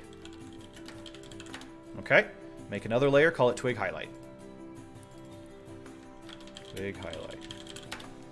Keep this. Yeah, it's very, very valid. After all, this is going to be the model that represents you. And if you have control over how you look, you may as well be picky about it, right? I mean, you might as well. So, select the twig flat layer so that you have the nice selection so that you're not coloring outside the lines. Take your airbrush, select the brown color, and then go a little bit darker. And once again, we're just going to add a quick swish, just a swish along the side there. Then select the brown again, make it a little bit brighter, not too bright. Take your G pen, add a little bit of a dash there and there. There. Twig done. It's not perfect, but I'm pretty happy with it. So, I know it's too late for what I'm going to say because it's hard to make modifications at this point, but what if you put a little of grass or leaves inside the slime to combine with the goods? It's actually not too late to do that. And the big thing is that because I have separated each layer, I can easily go back and add more things. So let's kind of go along that idea. Let's add a little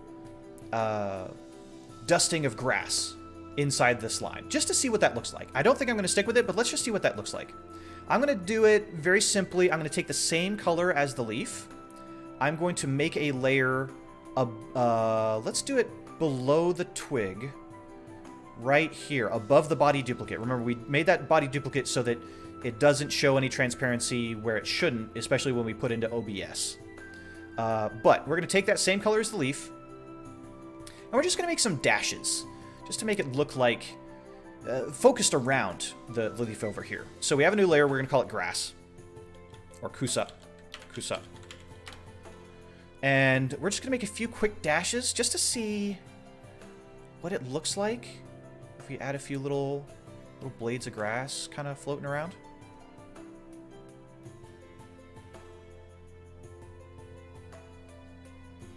It's kind of cute. What do you guys think?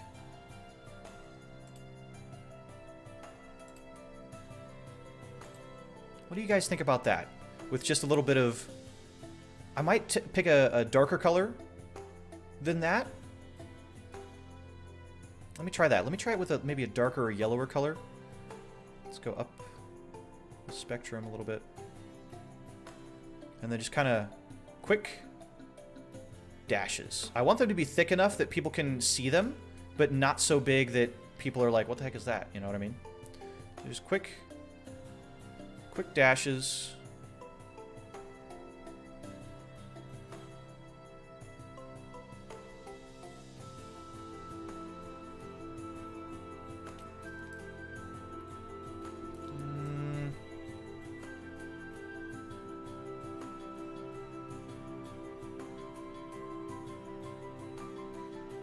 Like that. Yeah, Kusa. Yeah. Sen, you know what we're talking about. It's good, but it can be more spread out. I don't want to make it too spread out, because if I do, it will look chaotic. Let me show you something. This is a concept that I learned a long time ago. Let's say that you want to draw a chocolate chip cookie, right? I'm going to draw a very, very quick chocolate chip cookie. Ellipse tool. Round. I'm going to zoom in over here so you guys can see what I'm talking about. Now, this is a little concept in art. I don't know what you call this concept, but I have myself... Well, let's make that lighter, because chocolate chip cookies usually aren't that dark. Yeah, for the sake of argument, that's fine. So then we need the chocolate chips, right? I'm going to evenly spread out... That's a little too light. I'm even being picky about it. A little example here. There we go. That's a little better. So I'm going to evenly spread out the chocolate chips. I'm going to make them all kind of the same size, the same shape, You know, this sort of thing. Now, if you looked at that quickly, you would probably be able to tell, yeah, that's a chocolate chip cookie. I don't think I've ever seen a chocolate chip cookie come out of the oven like that. And I've seen a lot of chocolate chip cookies. I am a cookie fiend, okay? I love cookies. I cannot stop. Cookies will kill me someday. I know it. All right, let's make that a little bit more varied. So now, let's start with that same shape that we did up here. But let's add a little bit of variety in terms of how weighted the chocolate chips are and different shapes, right? We can add a triangle over here, and we can kind of cluster a few. We can even leave an area blank, like that. And maybe like one more there. Now that looks like a chocolate chip cookie, right?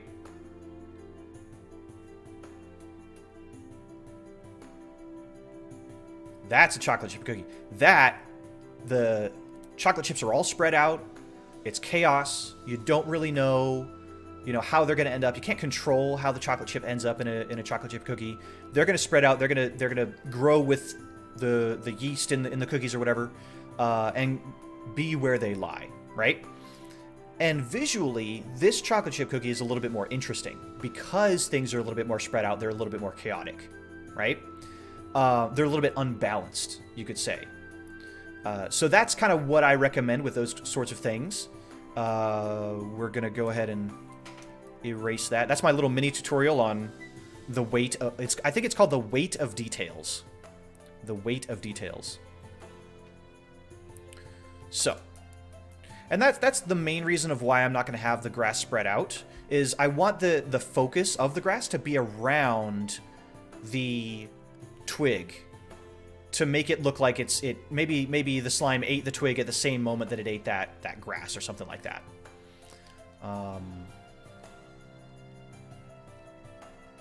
But yeah. Anyway, so I think I am going to keep the grass though. It's a nice little extra effect that helps ground the twig in a way thematically. So I think I'm going to keep that.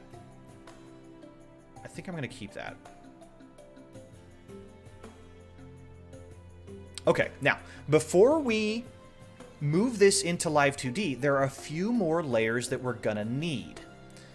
These are going to be our eyelids and our mouth. Okay, so we're going to come back to the mouth flat.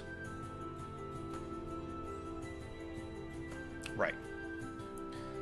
And what we want to do is to create a shape that the mouth will become when it's open.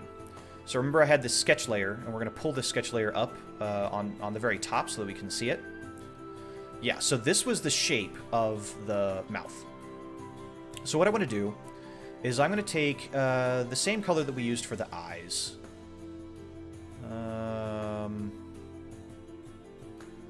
That color there. That way we're keeping a level of consistency here. And we're just going to draw that shape within the mouth flat area. Okay. I'm just drawing it roughly while the sketch layer is up, and then I'm going to go back, take the sketch layer away, and then also take the body layers away so that I can see what I'm working with, right? So this is what I'm working with. I got it pretty good on the first try. Let's just sharpen this up a little bit.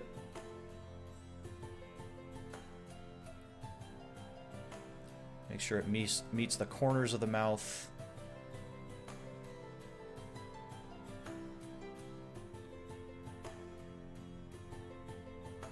Like that. Doesn't have to be super precise.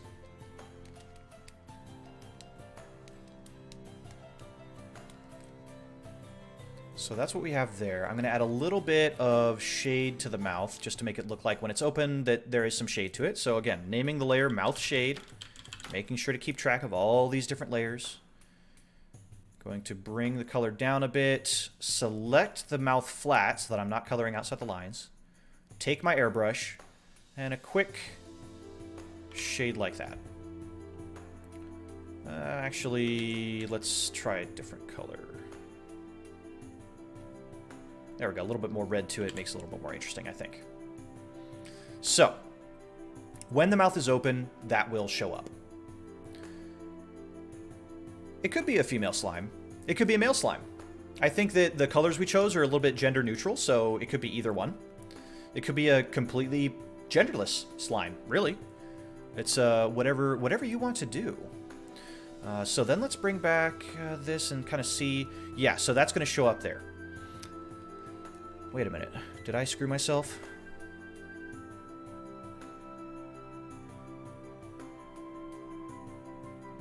I may have screwed myself here.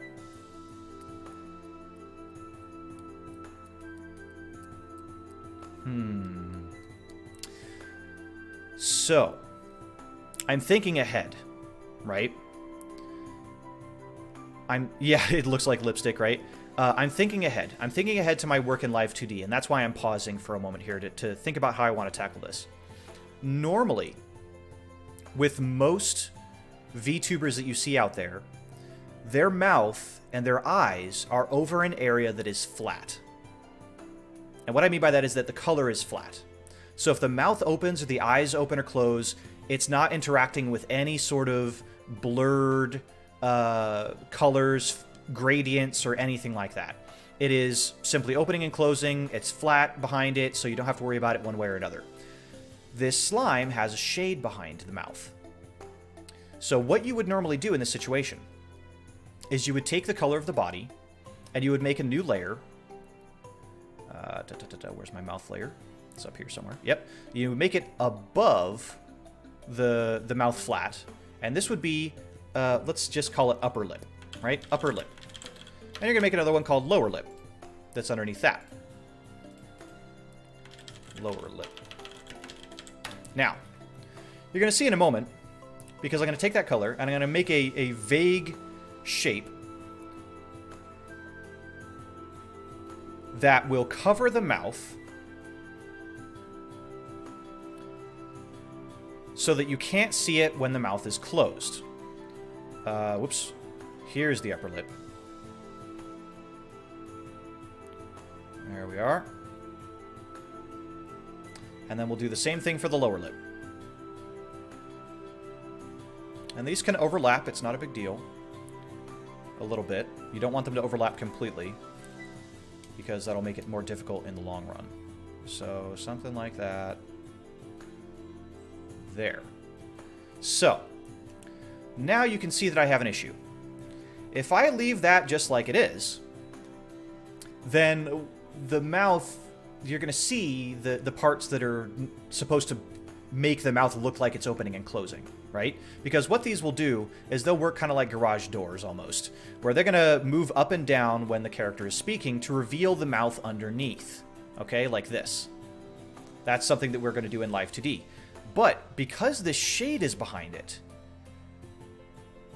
I can't just leave it like this. So I have to kind of make a decision. Do I try to find some sort of layer effect that's going to work with this? Or do I change the shade? And I think the answer is I'm going to have to change the way the shade works. So that's what we're going to do. So even though we did all that fiddling around with the shade, we're going to change it once again. And what I'm going to do is I'm just going to try to transform it and shrink it down over here, right?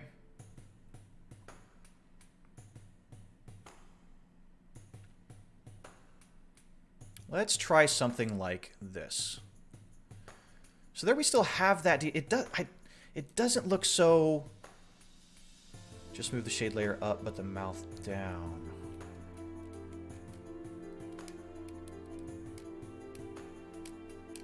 Move the shade layer up, but the mouth down.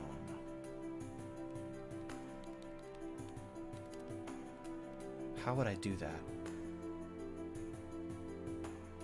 Could that work is the question I have. And this is the detriment of me not being a Live2D pro, but a Live2D kind of intermediate.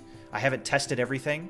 But let me run through that test and see if that would work. So let's undo this move that we did with the shade. There we go. And if we move the shade up but the mouth down, what is that going to do? If we put the mouth...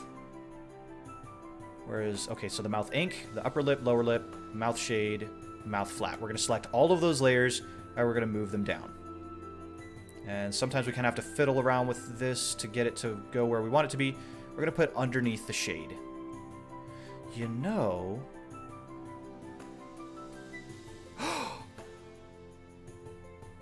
Sin, you're a genius. Sin, you are an absolute god.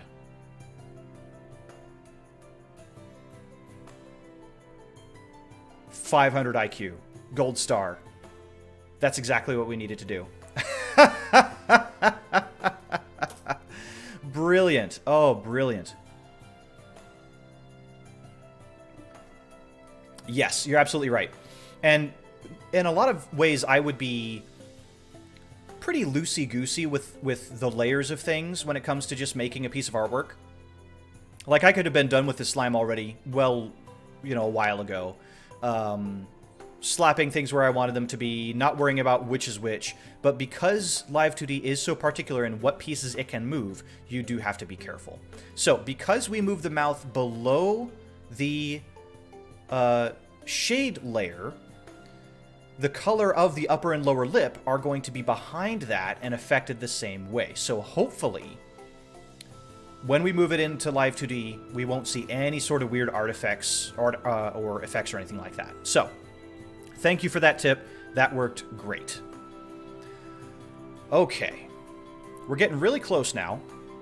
The last thing that we need to add, because we now have the upper lip and the lower lip, the lower lip, let's change that real quick.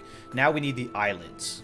Okay, so here's another thing that we may have a little bit of difficulty with, but let's see if we can make it work. Let me think.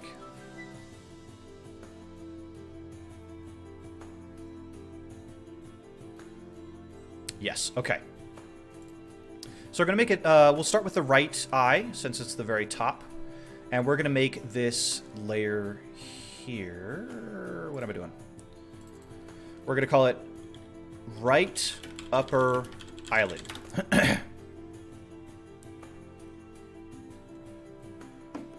Remember to keep hydrated. Okay, so same sort of thing. Same color and everything.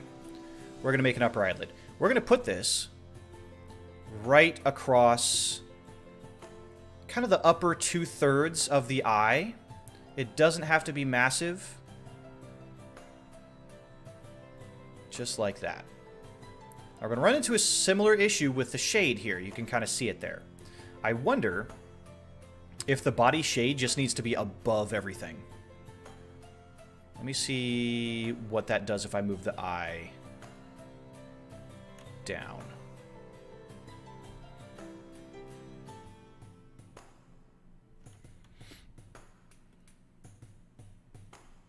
That's not the worst. So I think I will keep that. Yeah, I'll just put the shade. So you would think, like, normally, oh, the shade needs to be at the very bottom. But actually, in this case, the shade and some of the other layers need to be much higher than the rest. Well, I would like to stay more, but I gotta save my youth semester. Wish me luck. Yeah, good luck, JR. Thank you very much for coming and watching. I really appreciate it. Okay, so we have the right eye upper eyelid. Now let's make the right lower eyelid. Here we go. Same thing. Make it cover up this area and the eyelash. Okay? Then we're going to do the same thing with the left eye. So let's go ahead and bring these all the way down. And 2 new layers. Left upper and left lower. Left upper eyelid. Left lower eyelid. So upper eyelid. And we can always reference the other ones that we just did. So for the left upper eyelid, about that same location. Left lower eyelid, Same location. Boom. So now you can't see the eye.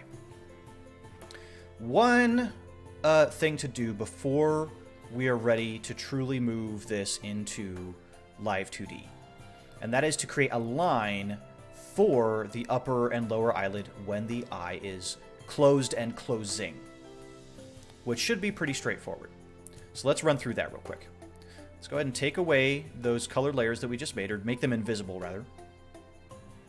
There we are. So there's the upper, there's the left, there's the right. Okay.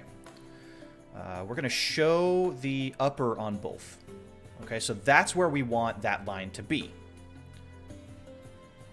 So this is where, because the layer names get a little bit long, I change things up. I'm going to call this left upper eyelid line, right? So L-U-E for left upper eyelid line. Just like that. We're going to do the same thing with the lower one. Left lower eyelid, L-L-E, line. Same thing with the right eye. Make sure I'm making these in the right order. Left upper, yeah, so it goes line, then the eyelid, line, then the lower. Okay, good, yeah. So, then in this one, right upper eyelid line, R-U-E. And then the one below that, right, come on now, right lower eyelid line. There. So we have all the layers that we're going to need for this. Now we just need to draw them in. Going to be real simple. Because we used various simple tools so far, we're going to continue that trend. So we're going to start with the left upper eye line. Take the line tool, which is right here, the straight line. Let's make it a... Let's see if we can't make it a curved line. Just a little bit. Nah, okay. I changed my mind. We're going to ink it. We're going to ink it manually. Okay, so I'm going to come in here, and I'm going to take away the body flats so that I can see exactly what I'm working with. That it looks like Kirby put on a little too much makeup from this angle, but that's fine. All right. You can see these are a little bit messy, not super important for our purposes here. They can be a little bit messy. So we just need a line for what the eye will look like when it is closed. This is the upper eyelid line, so we just literally need to kind of try to match the thickness of the eye line. So that's what I'm trying to do here. Just bring that right across. If I can...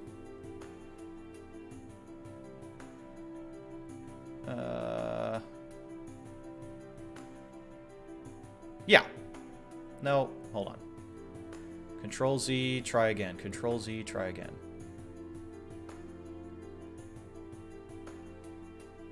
Something like that. There we go.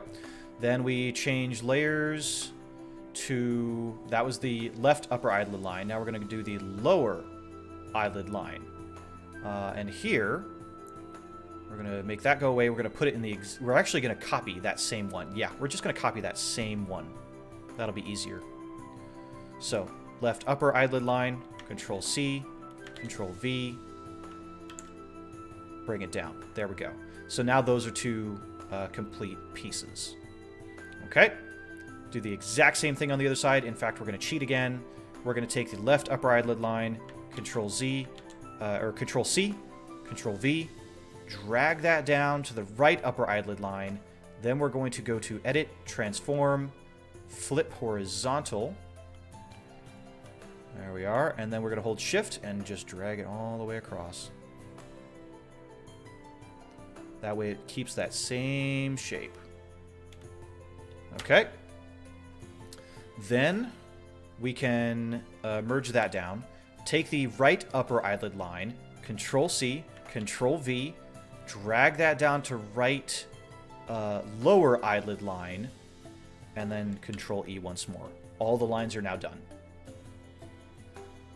I apologize if that was a little bit hard to follow, so I'm just going to go back over it really quickly.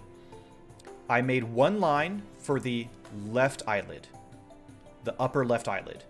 I copied it and renamed it to the left lower eyelid. I copied that, pulled it over, and made it the right upper and lower as well. We have 4 lines. It may not look like it, but we have 4 lines here. 2 for the left, 2 for the right. Okay? That's the important thing to take away. I do want to change this just a smidge. There we go. I'm just cleaning up a little bit of this shape here. And then the left upper eyelid. Yes. Cleaning up that shape there. Just because I can. Okay. Unrelated, but the slime in the preview pane looks delicious. Thank you. I'm glad.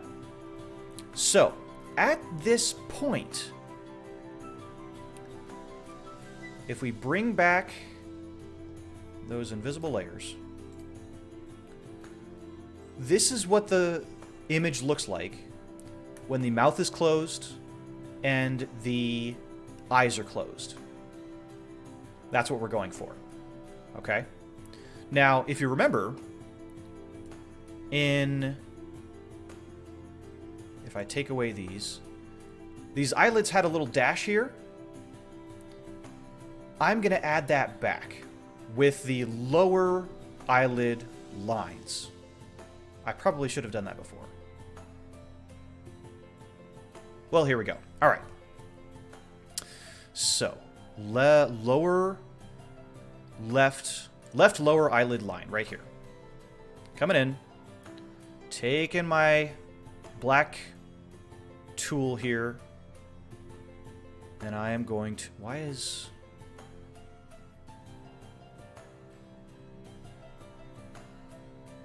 All of this should be under the same thing. So why is some of it looking different? Oh.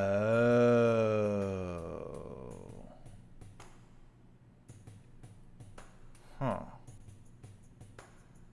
I may have to do something about that. But what we're going to do is we're just going to make a dash on this side for the lower eyelid line on the left, and the same thing for the right. So let's take away the colors here to make sure that we're doing the right thing. There we go. And that there. So that will help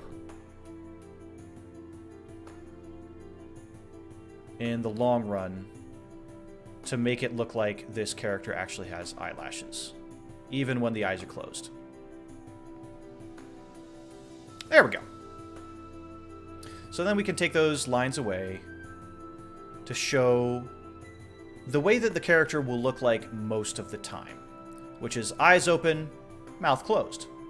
Right? That's what it looks like. And I believe that's it. Nope, there's one more thing. One more thing, and that's to add one more mouth line. And what we're going to do is we're going to just copy the mouth line that we already have, which is the mouth ink. We're just going to duplicate that. That is going to give us a lower mouth and an upper mouth. So this one's going to be the lower mouth. This one's going to become the upper mouth. Okay. So one thing that I should have been doing all this time is saving, and I have not done that yet. But here we go. We're going to go ahead and save it. I've made a folder for this, the slime avatar. I'm going to save it as its Clip Studio format. Yes, I can replace it. That's fine. The mouse gets a little lost in the shade, I think, but it may just because how dark my screen. Yeah, it definitely seems bright enough for me. But we'll see how it looks when it opens up in Live2D. And what I'm going to say is that the next thing is to always have multiple copies of this. So I have now created a file that has every single layer separate. So if I have to change something drastic, I can. Okay? If something isn't working in Live2D, and it is very likely that something will not work the way that I intended to in Live2D, then at least I have something that I can come back to, and I can edit that thing with relative ease. I had to do this many, many times with my own avatar, back and forth into the original file, and then into Live2D in order to get it just right. Okay? So, now I'm going to save a PSD file. You should be able to do this in most of your art programs. You simply go to Save As, and unfortunately this screen is not showing up in the thing. But what you're looking for is Photoshop document or PSD in the save as type option. Okay, so Photoshop document, you can name it the same thing, save it. That is what we are going to bring into Live2D. Okay, so this is where I will leave you for now. This is no, hold on. I do have one more thing to do. I'm trying to end the stream before I'm really ready to end the stream. But we're gonna do one last thing, and that is going to be to merge the layers into the components that we will use in Live2D, right? Because we had a lot of effects layers and other things. Live2D isn't going to care about a lot of those things. What we want is to merge them into simple layers that Live2D can recognize and can use, okay? So, the first of which is going to be, we'll just start at the very top, the leaf. Okay, so we have the leaf ink, the leaf highlight, and the leaf shade, and the leaf flat. 4 layers for one little leaf over here. We can select all of those, and then in Clip Studio Paint, what you do is you right-click, and then you can select Merge Selected Layers, and it makes it into one thing. I'm then going to rename that into just Leaf. Okay, so now I have the leaf is one whole layer. So if I make that invisible, the entire leaf disappears.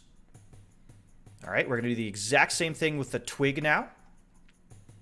The twig we had to put behind a lot of other things. So the twig ink, the twig highlight, the twig shade, and the twig flat. Right-click, merge selected layers.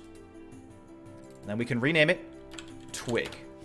So now everything that's to do with the twig is under that one layer.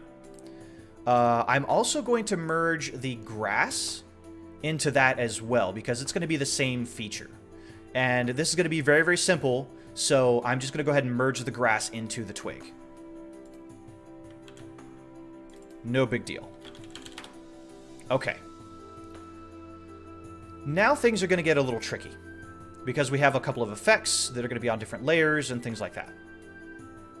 For example, the body ink, the body highlight, the bubbles, both layers of the bubbles. I am pretty happy with how the bubbles look as they are, so I'm just going to go ahead and keep them as they are. So I'm going to go ahead and merge some of those together. The bubbles and the body highlight and the body shade, I should be able to merge into one with the body ink. Okay, so let's see what happens if I merge selected layers. Oh no. Everything just changed color.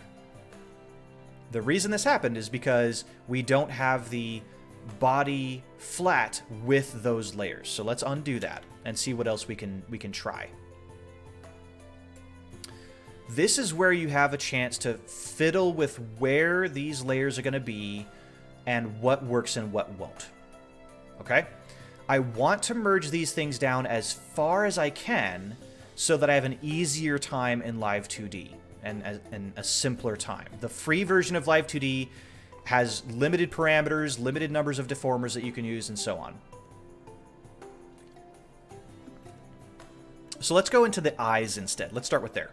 We do need to keep the upper eye line and the upper eyelid and all those things separate. And you'll see why when we get into Live2D. So for the left eye and the right eye, there's 4 layers that we won't be able to merge at all. And those have all been made transparent for now. But the left eye ink, the left eye shade, and the left eye flat can all be merged into one. Now, if the eyes were more complicated, they had like a more pupil details or something like that, there's more of that you would want to keep separate. But for this character, we're just going to merge all those down into one shape that we can manipulate in Live2D. So, shader on the reflection glow from how bright they are, but the opposite corner is just as bright as the rest of the body. Yes, indeed. Yep. And we're gonna, but anyway, we merged those 3 layers. We're gonna call that left eye. Okay. Same thing with the right eye ink, the right eye shade, the right eye flat. Merge selected layers, rename it to right eye. Okay. Upper mouth, lower mouth, upper lip, lower lip, those all have to be separate as well. The mouth shade and mouth flat, however, can be merged. So we can go ahead and merge those into just mouth. So, let's see what we're left with. Ah, I see. So what we have is we have this body flat layer that has an opacity to it. We have the body duplicate layer that is underneath everything. We need to keep that. And that would be a good idea to keep, even if for a lot of other things you're working on. This is effectively the back of the head.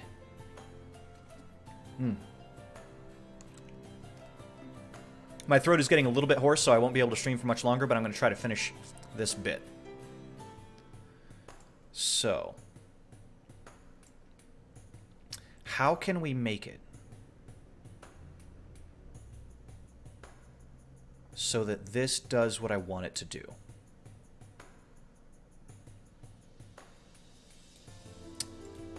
If I move the body flat, just for the sake of argument, on top of everything, yeah, that doesn't look very good.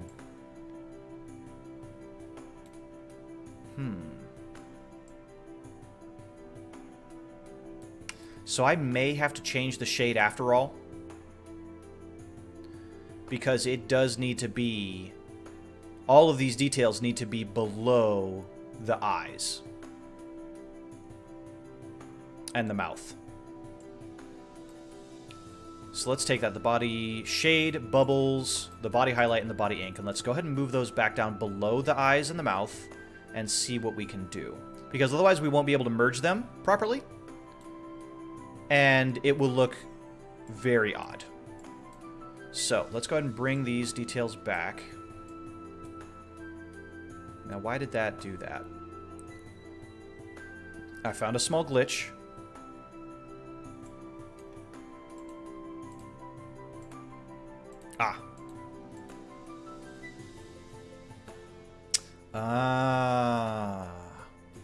Because the right lower eyelid line that has the dash for the... How do we want to do that? We'll just do this. We'll just go ahead and erase a little bit of this. And do we have that problem on the other side? We do a little bit. So left upper eyelid. There we go. Okay, that's fixed. So, recall Live2D has a function where you can create a group function for separate layers, and that group can be selected as a single entity for it to be turned as a mesh. Yes, yes, you can do that, and we'll definitely be going over that.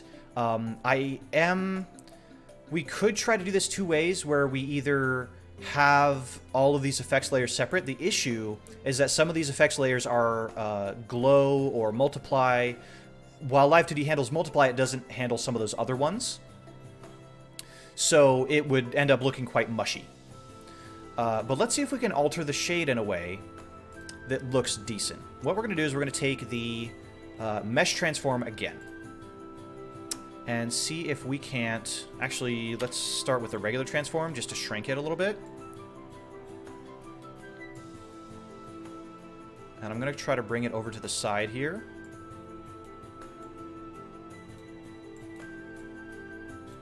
What's nice about this is that it will give the character a little bit more asymmetry, which I think is a little bit more interesting.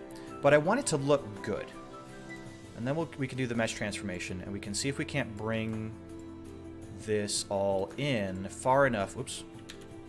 Far enough that we can retain some of that effect without interrupting the mouth and the eyelids and things like that.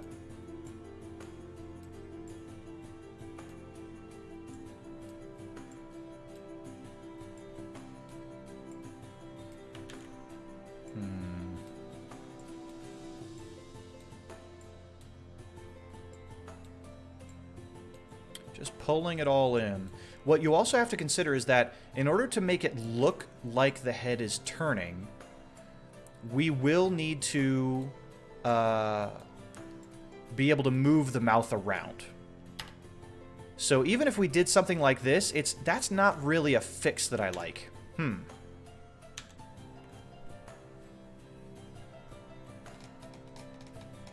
What else can we do?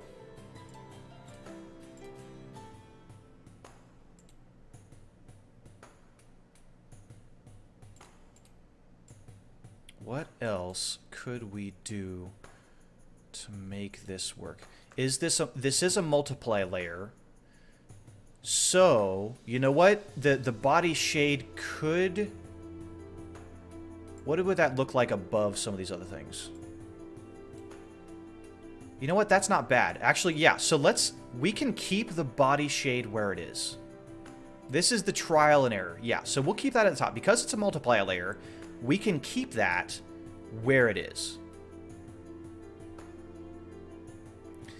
You're right, Lex, but this shade is more the shade that you would see at the bottom of a pool versus the shade that is created by the light that is reflecting off of the surface. And that's what we have in the bright highlight up here. But if we keep the body shade there...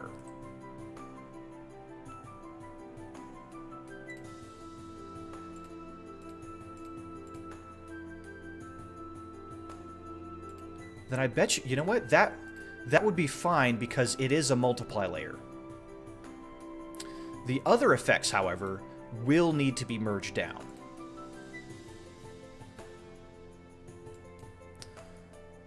So let's try something. We need this at 50%. Can I merge the bubbles down? I can. Can I merge the other bubbles down? I can. How about the body highlight? It loses some of its luminosity, but that's not the worst thing in the world.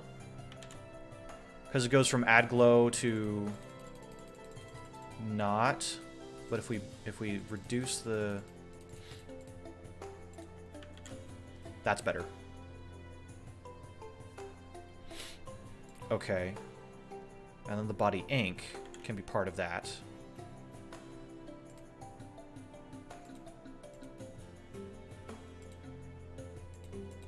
Yeah.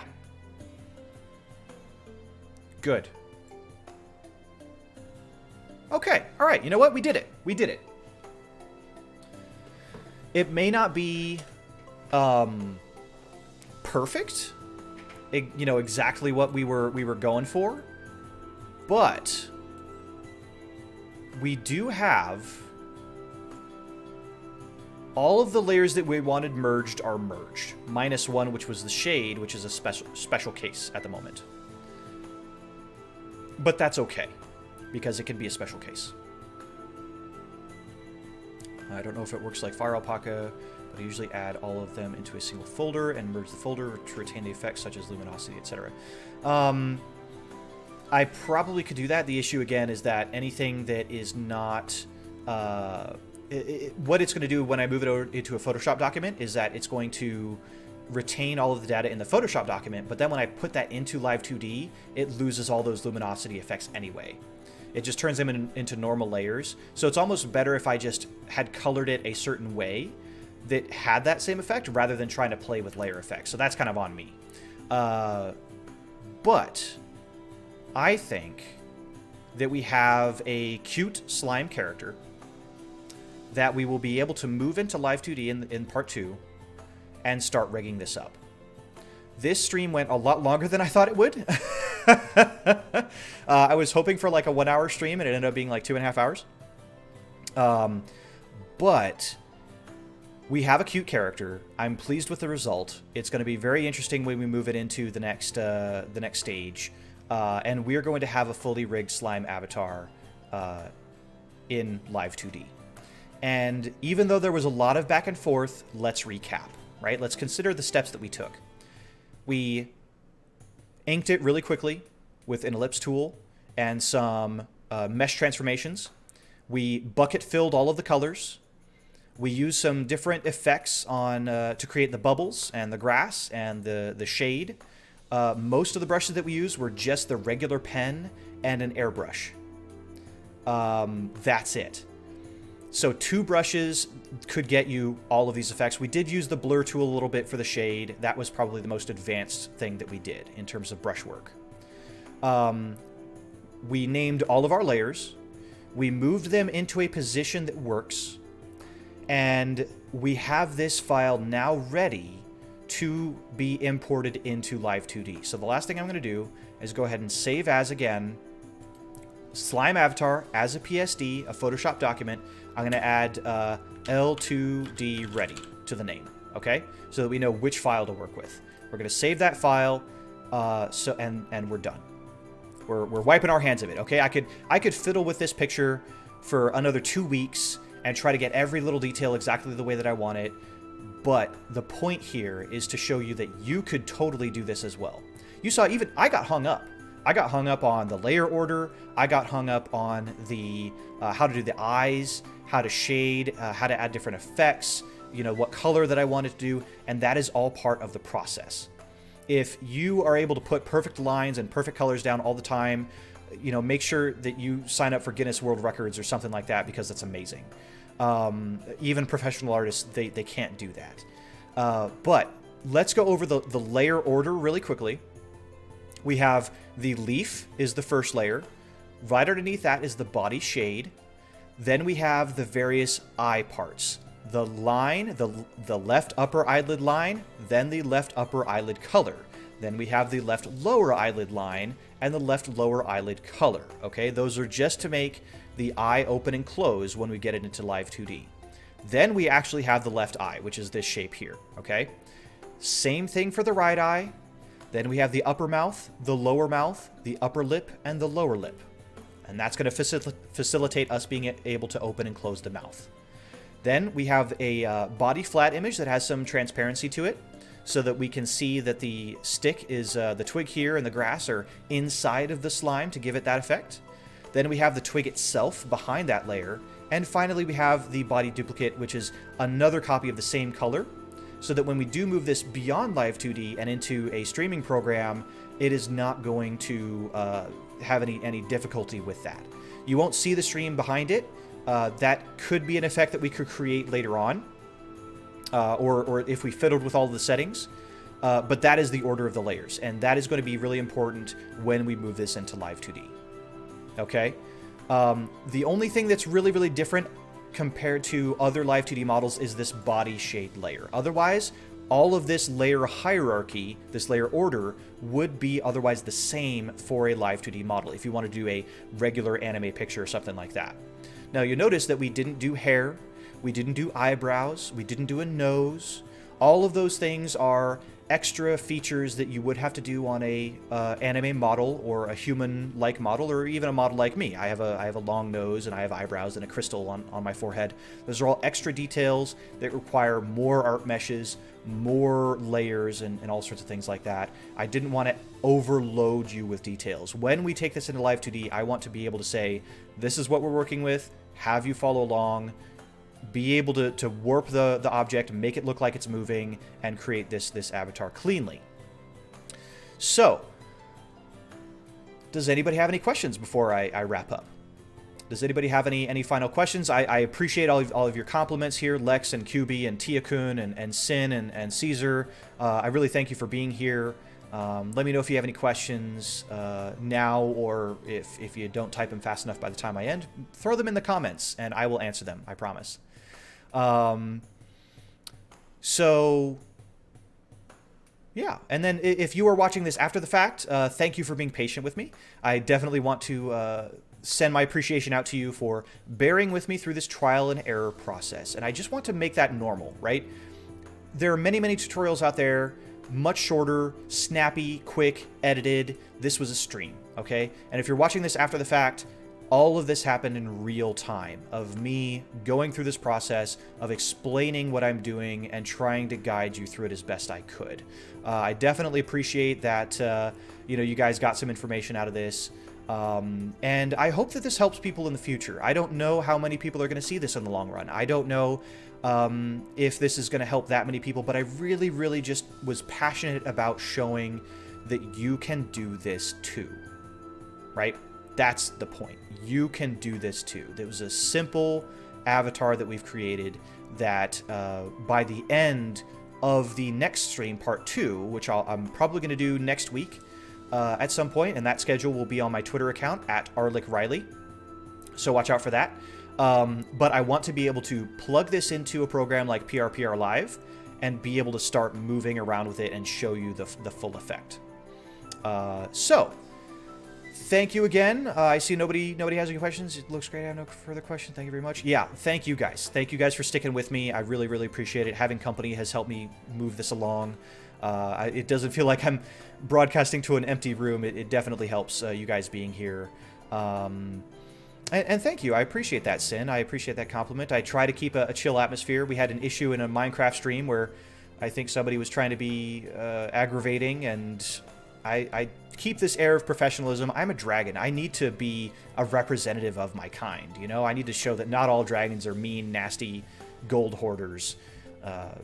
Some of them are nice gold hoarders. But, again, questions or comments, leave them in the comments. I'll be happy to read them. Look out for the part 2 of the stream where we're actually going to be working in the free version of Live2D. So you don't have to pay a thing for it.